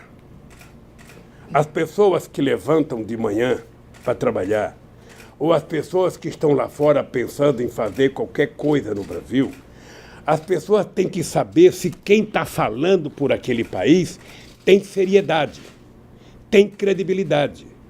Se essa pessoa tiver credibilidade, e se essa pessoa estiver falando com seriedade, as pessoas passam a acreditar. Por isso é que eu, quando tomei posse em 2003, eu gastei parte da gordura política que eu tinha para fazer coisas que o PT não queria que eu fizesse. Eu aumentei o superávit primário para 3,45. Isso na esquerda do PT era para me matar. E o que nós fizemos? Nós, em 3 anos, resolvemos a casa, colocamos em ordem. É importante lembrar que em 2004, zombaram muito de mim quando eu disse o espetáculo do crescimento. Em 2004, a economia cresceu 5,8%. Eu disse isso num comício dentro da Ford. E depois a economia começou a andar. Mais devagar, mas ela foi andando. Então, eu queria conquistar credibilidade. Eu tive muito apoio lá fora. Eu tive muito apoio do Gordon Brown, muita confiança. Sou agradecido ao Chirac, sou agradecido ao Bush, sou agradecido ao Schroeder, depois a Angela Merkel, sou agradecido ao Rungital, sou agradecido ao primeiro-ministro Singh da Índia, sou agradecido essas pessoas todas depositaram muita confiança, muita confiança. Eu posso pegar o depoimento de um presidente como o Lago do Chile. O Lago, depois de 2 anos de governo, falou assim para mim: Lula, eu sinceramente quero te pedir desculpas, porque quando você ganhou, eu achei que ia ser um desastre. E você deu um show de bola. Então, nós começamos a trabalhar com muita seriedade, não se brincava nesse país, não tinha mágica, nós não inventávamos nada, sabe? Quando decidimos criar o Bolsa Família, o país não poderia criar, e eu disse que era para criar porque nós íamos criar o Bolsa Família. Eu tinha certeza que nós tínhamos que vencer aquela batalha dos economistas. Quem tem que distribuir primeiro para crescer, ou tem que crescer para distribuir. Essa era a briga. Nós vamos crescer e distribuir juntos. Tá? Vamos fazer junto. Sabe? O cidadão vai comprar 2 pães a mais, vai tomar 2 cafés a mais, vai comer um pedacinho de carne a mais. O orgulho que eu tinha quando o cidadão na televisão pegava a televisão e falava: olha, hoje eu comi filé, hoje eu comi picanha. Isso é possível fazer no Brasil de hoje, é possível a gente construir no Brasil. E isso tem que gerar emprego, tem que gerar renda, tem que aumentar salário. Tudo isso tem que fazer. Sabe? O crédito consignado tem que voltar com certo equilíbrio. Você não pode emprestar dinheiro no crédito consignado. Sabe? A 30% ao mês, a 40% ao mês, você tem que emprestar a um juro muito pequeno para o povo poder pagar. Então, eu não esqueço nunca quando nós fizemos aquela propaganda com o Ronaldão, que ele tinha quebrado o joelho na Inter de Milão, e a imprensa brasileira dizia que tinha acabado a carreira dele, ele não vai jogar mais bola, acabou o Ronaldão todo, e ele treina e se recupera. Aí nós colocamos aquela propaganda dizendo: eu sou brasileiro e não desisto nunca. Aquela foi uma coisa extraordinária. Aí começou a vir empresa para cá. Gente, a gente produzia 1.700.000 automóveis. Quando eu deixei o governo, a gente estava produzindo 4 milhões. Sabe? Era muita coisa que estava acontecendo nesse país. Você quer uma coisa que eu acho que houve um erro no governo da Dilma, um erro que eu não faria? Entre 2009, quando veio a crise, eu criei uma política de desoneração. Desonerei 47 milhões entre 2009 e 2010. Tá? E desoneração, para mim, sempre funcionava como se fosse uma comporta. Sabe, uma hidrelétrica? Eu abro quando eu quero produzir mais energia e eu fecho. Eu abro e eu fecho. De 2011 a 2014, entre desoneração e isenção fiscal, eu conversei com o Guido Mantega, eles fizeram 540 bilhões de reais. Ou a Dilma? Não, no governo de 2011 a 2014. Sim. 540 bilhões. A Folha até fez uma matéria grande sobre isso. Agora...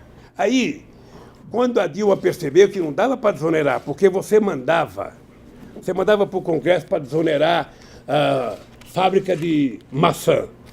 O Eduardo Cunha colocava maçã, pera, abóbora, melancia, abacaxi, vinha 500 coisas de volta. A Dilma tentou consertar, fez uma medida provisória e mandou para o Congresso, acabando com a desoneração. O Renan Calheiros mandou de volta, não aceitou a medida provisória. Então, eu acho que nós exageramos na desoneração, se bem que tivemos uma contrapartida positiva. O desemprego chegou a 4,3%. Presidente... Deixa eu só terminar, concluir.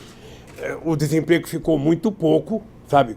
O menor índice do Brasil, e a gente manteve todas as políticas sociais e manteve o Minha Casa Minha Vida, que agora está acabando. Agora, presidente, o senhor... o próprio PT, ou muitas lideranças, fazem críticas a Dilma. O senhor sempre fala: eu tenho muito orgulho de ter saído com 85% de aprovação e ser o presidente mais bem avaliado do Brasil. Que palavra, quer dizer, o senhor tem vergonha de ter eleito uma presidente que foi a mais mal avaliada? Temer é o único que ganha dela. Orgulho. Tenho muito Mas orgulho. ela saiu pessimamente Tenho avaliada, muito orgulho presidente. de ter a Dilma. Mas o povo brasileiro não reconhece. Nem todo filho, sabe, consegue ter o sucesso que você teve. Não, ela teve um fracasso. O Pelé não teve, nenhum jogador como ele. Mas ela saiu Nem o muito filho mal dele. Deixa eu falar uma coisa para você. Não foi só não ter o mesmo sucesso, é importante lembrar que em 2013 a Dilma tinha quase que 75% de preferência eleitoral nesse país. A aprovação da Dilma era de 75%. E de 2015, presidente? Ei, peraí, deixa eu falar, querido. Tá. Depois do que aconteceu a partir de 2013, que eu acho que nem a imprensa avaliou direito, nem a esquerda, nem os cientistas políticos avaliaram direito, o que foi 2013, o que foi a Primavera Árabe? Aquela loucura. Eu fiquei muito feliz quando derrubaram o Mubarak. Fiquei muito feliz, porque eu conheci ele bem. E o Obama tinha acabado de ir lá fazer um discurso, o grande discurso do Egito. Bem, aí derruba o Mubarak, elege o Morsi. 3 meses derrubaram o Morsi. Quem que está governando? Uma junta militar. E não tem mais manifestação na rua. Nenhuma mais. A Líbia, invadir a Líbia quando o que eu vou dizer aqui é pecado, mas eu vou dizer. Porque se eu não dizer, vocês não vão entender. O Gaddafi, por que fazer o que fizeram com o Gaddafi? O Gaddafi, eu achava ele muito parecido com o Calbi Peixoto. Ele tinha feito um implante de cabelo, ele estava com cabeludo, muito cabelo, ele utilizava muita base no rosto, sabe? Aquelas mantas bonitas que ele usava, aqueles panos de seda branco, tudo cheio de base aqui, sabe? Ele não causava mais mal a ninguém. Aquela loucura de matar aquele cara, o que criaram na Líbia? Criaram agora começou a guerrilha de verdade. O Iraque, eu conversei muito com o Bush. O Bush não tem armas químicas no Iraque, Bush não faça isso tal. Não, ele fez, porque ele precisava se reeleger. Sabe? E eu acho que o Sarkozy e o inglês fizeram também a guerra do Iraque para poder se reeleger, e não deu certo. Então, eu sinceramente acho que o mundo está precisando de lideranças. E nós não temos lideranças mundiais. Não temos. Presidente. Então nós precisamos tentar, no campo da política, dizer o seguinte: olha, quem vai resolver o problema do mundo é você ter uma classe política séria, com partidos sérios, organizados seriamente, sabe? Para poder consertar o país. Não tem o gênio. Não tem o gênio na universidade que você vai lá e pega e coloca que ele vai governar. Se fosse fácil assim, você não teria problema em nenhum país. Harvard teria presidente em todo mundo. Presidente, o senhor fez a sua carreira como líder sindical, que acabou terminando na política, dentro do Sindicato dos Metalúrgicos de São Bernardo do Campo. O sindicato vai fazer 60 anos numa crise de emprego e com as montadoras saindo do ABC. O que o senhor diria hoje para os seus colegas, para os seus companheiros que estão no sindicalismo, que estão lá no ABC, no Sindicato dos Metalúrgicos? Ainda tem alguma coisa positiva? Não, eu não queria dizer para os metalúrgicos, não, eu queria tentar discutir com os meus companheiros do movimento sindical.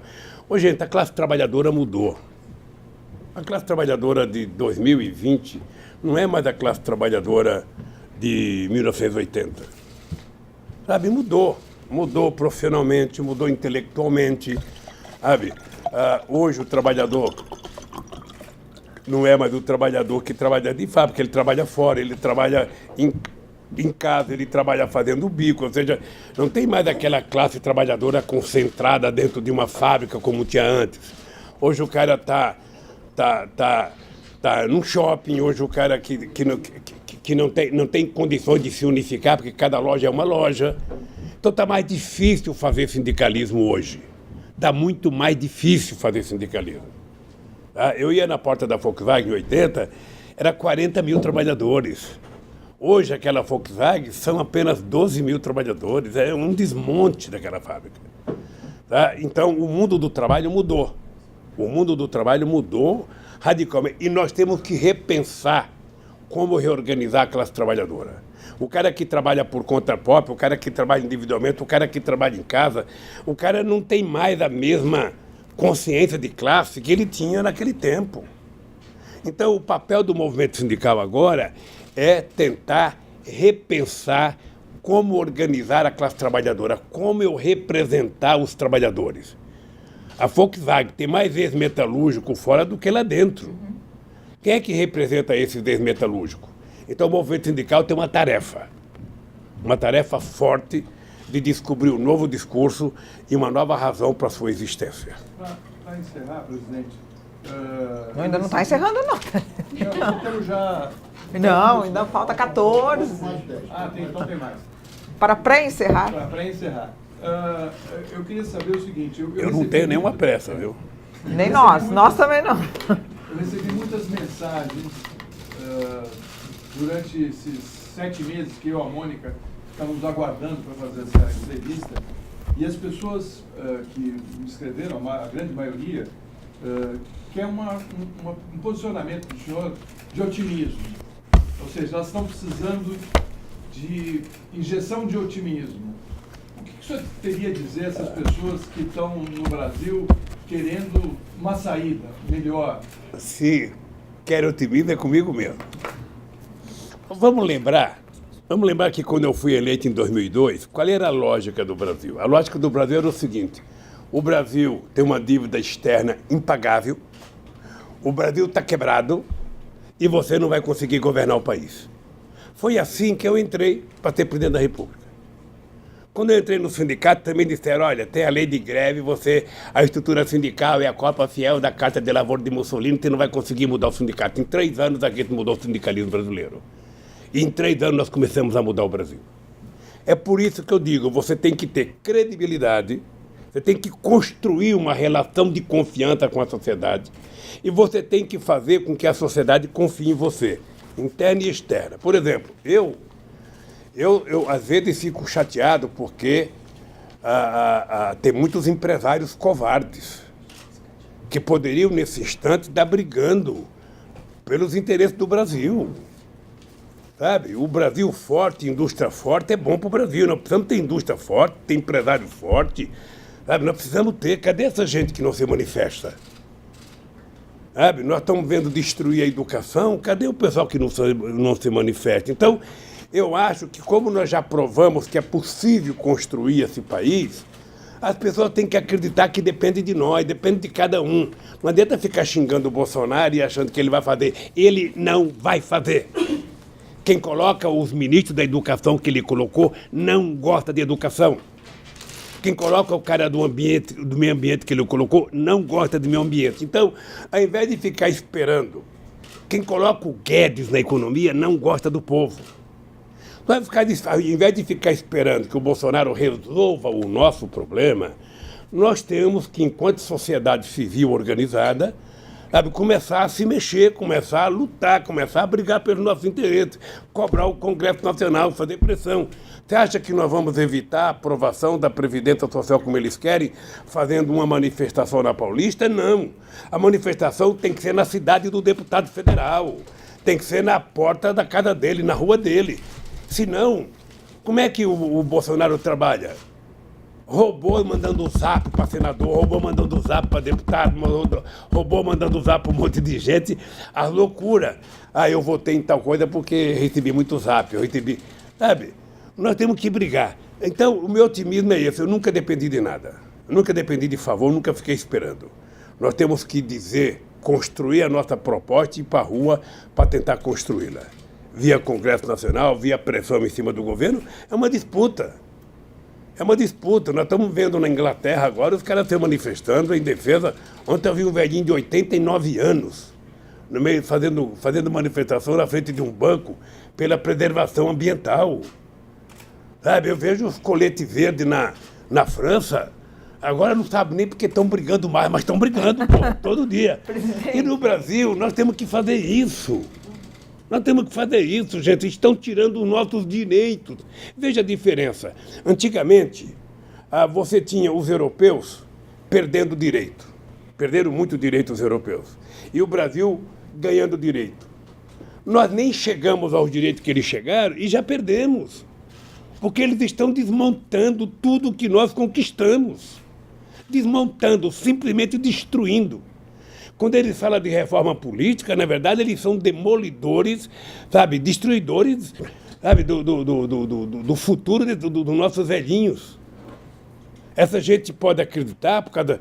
Também eu nunca vi, viu, Florestan e Mônica, eu nunca vi unanimidade. Nunca vi unanimidade no meio de comunicação favorável à reforma. Eu assisto muito debate.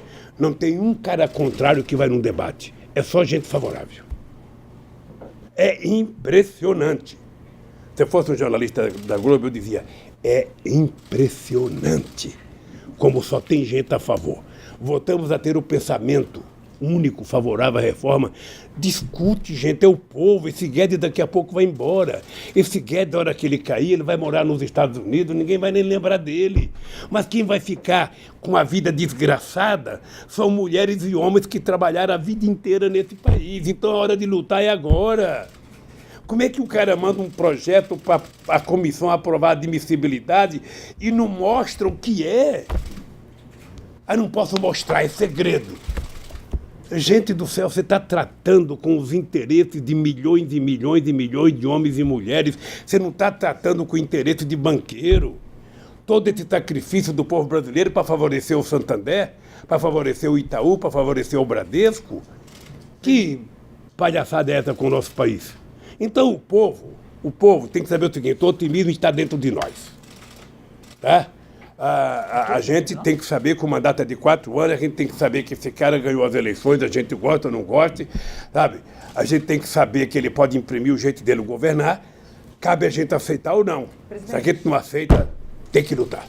Presidente. Tem que ir para a rua, tem que dizer para o povo, tem que brigar, sabe? É assim que a gente faz política.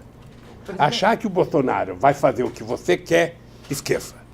Ô, presidente, a gente tem só 5 minutos, fomos avisados aqui. Eu queria falar de uma coisa bem episódica, mas que eu acho que pode dizer muito. É o seguinte, o ex-primeiro-ministro de Portugal, Sócrates, deu uma entrevista e ele comentou o telefonema que o ministro Gilmar Mendes deu ao senhor no dia do velório do seu neto. E ele diz o seguinte, para ele, na interpretação dele, ele falou, são 2 adversários que sempre tiveram uma disputa política, mas que o ministro Gilmar ligou para ele, o presidente Lula chorou, o ministro Gilmar chorou, são 2 adversários chorando por um passado que perderam. E depois ele fala, onde um adversário reconhece a legitimidade do outro, não pensa em prender o outro e não pensa em privar uma pessoa de ver o velório do seu neto, não pensa em privar essa pessoa de ver o velório do seu irmão, de se despedir do seu irmão. Eu queria que o senhor comentasse um pouco isso sob essa perspectiva, não apenas dele ter ligado e chorado. Veja, o único comentário que eu tenho a fazer é agradecer a bela fala do companheiro Sócrates. O senhor viu? Eu não sabia que ele sabia, eu nem sabia que a imprensa tinha dado destaque àquilo. Sabe? Eu nem sabia se o Gilmar tinha pedido para divulgar, alguém que divulgou. Eu recebi um telefonema dizendo, olha, o ministro Gilmar quer falar com você. Ele tinha ligado também quando a Marisa morreu. A Marisa era amiga da mulher dele, sabe? Então, eu acho que é um gesto humanitário, um gesto, eu atendi. Eu estava realmente chorando, sabe? Eu vi o Sócrates dizer que ele chorou, ou seja, eu não ouvi porque foi uma conversa muito rápida também, sabe? Mas eu sou agradecido ao Tasso Gereissati, que mandou um telegrama, sabe? Me dizendo palavras carinhosas sobre a morte do meu filho, dizendo eu também sou avô. Então, sabe, eu acho que, graças a Deus, a internet ainda não acabou com um pouco de humanismo que existe dentro de nós. Sabe? Ainda sobrevivemos. E tem gente que consegue sobreviver. Sabe? Em compensação, tem canalhas e mais canalhas e mais canalhas que vai para o Twitter falar bobagem e mais bobagem. Esses eu trato como canalha, que não merece o menor respeito.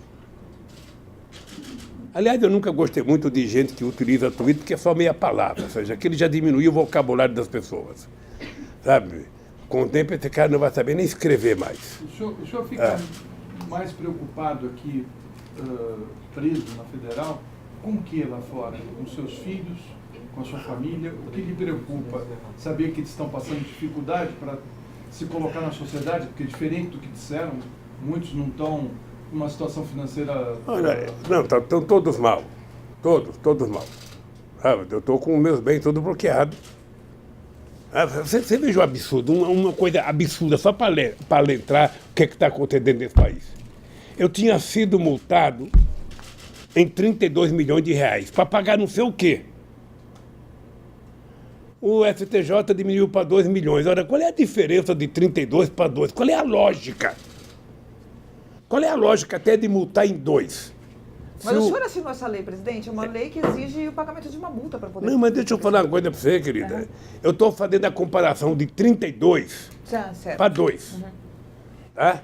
E depois dos 2, o suposto apartamento que o Moro mentiu dizendo que é meu, ele colocou no leilão. E quem ganhou deve ser o amigo dele, porque aquele contígio não comprava aquilo do jeito que comprou. Alguém que comprou é amigo do Moro. Ali foi um ajeito. Ali foi um trambique que foi feito. Mas o cara comprou um apartamento por 2 milhões. Olha, se o apartamento foi vendido no leilão por 2 milhões, o 2 milhões era para Petrobras. Então, qual é... Amor, está apenas lembrando isso.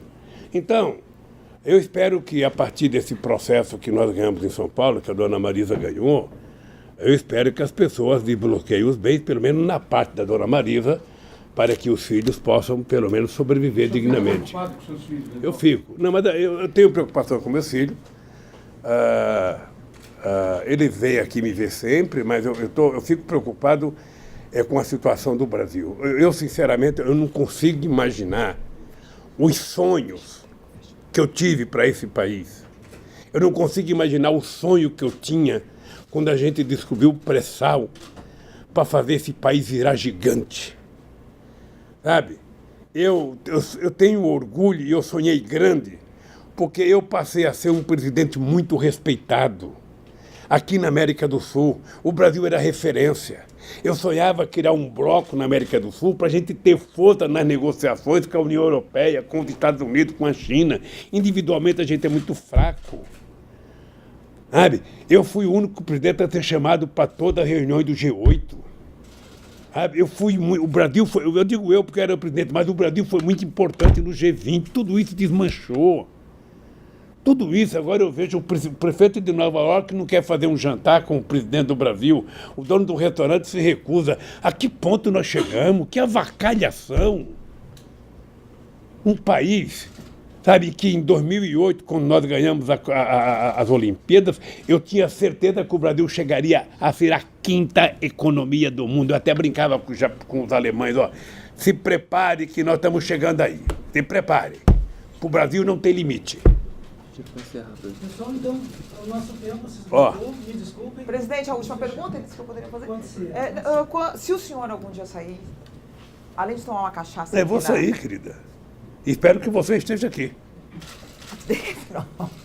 Presidente, além de tomar uma cachaça aqui com os seus apoiadores, qual a primeira coisa que você vai fazer, além de tomar essa cachaça? Eu adoraria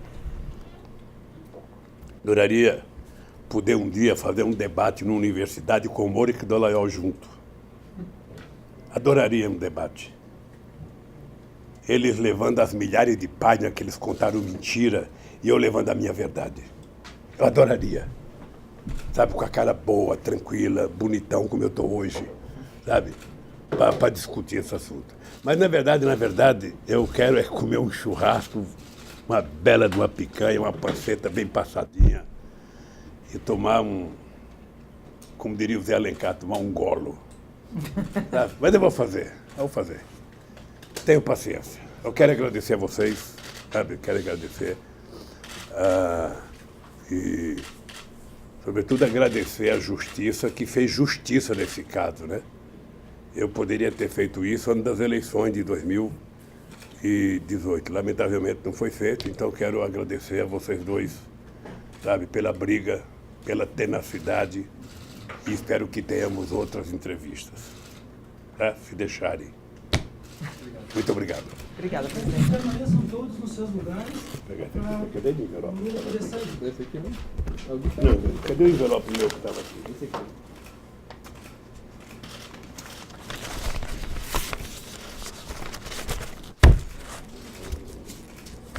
Essa grade. Tchau, gente. Tchau. Gente, obrigada.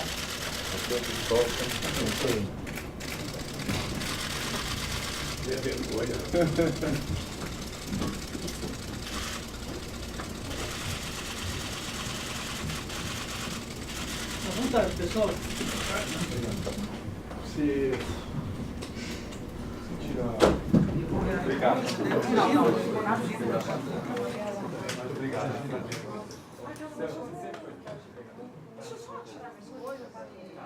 Não, você não está apurado. Não.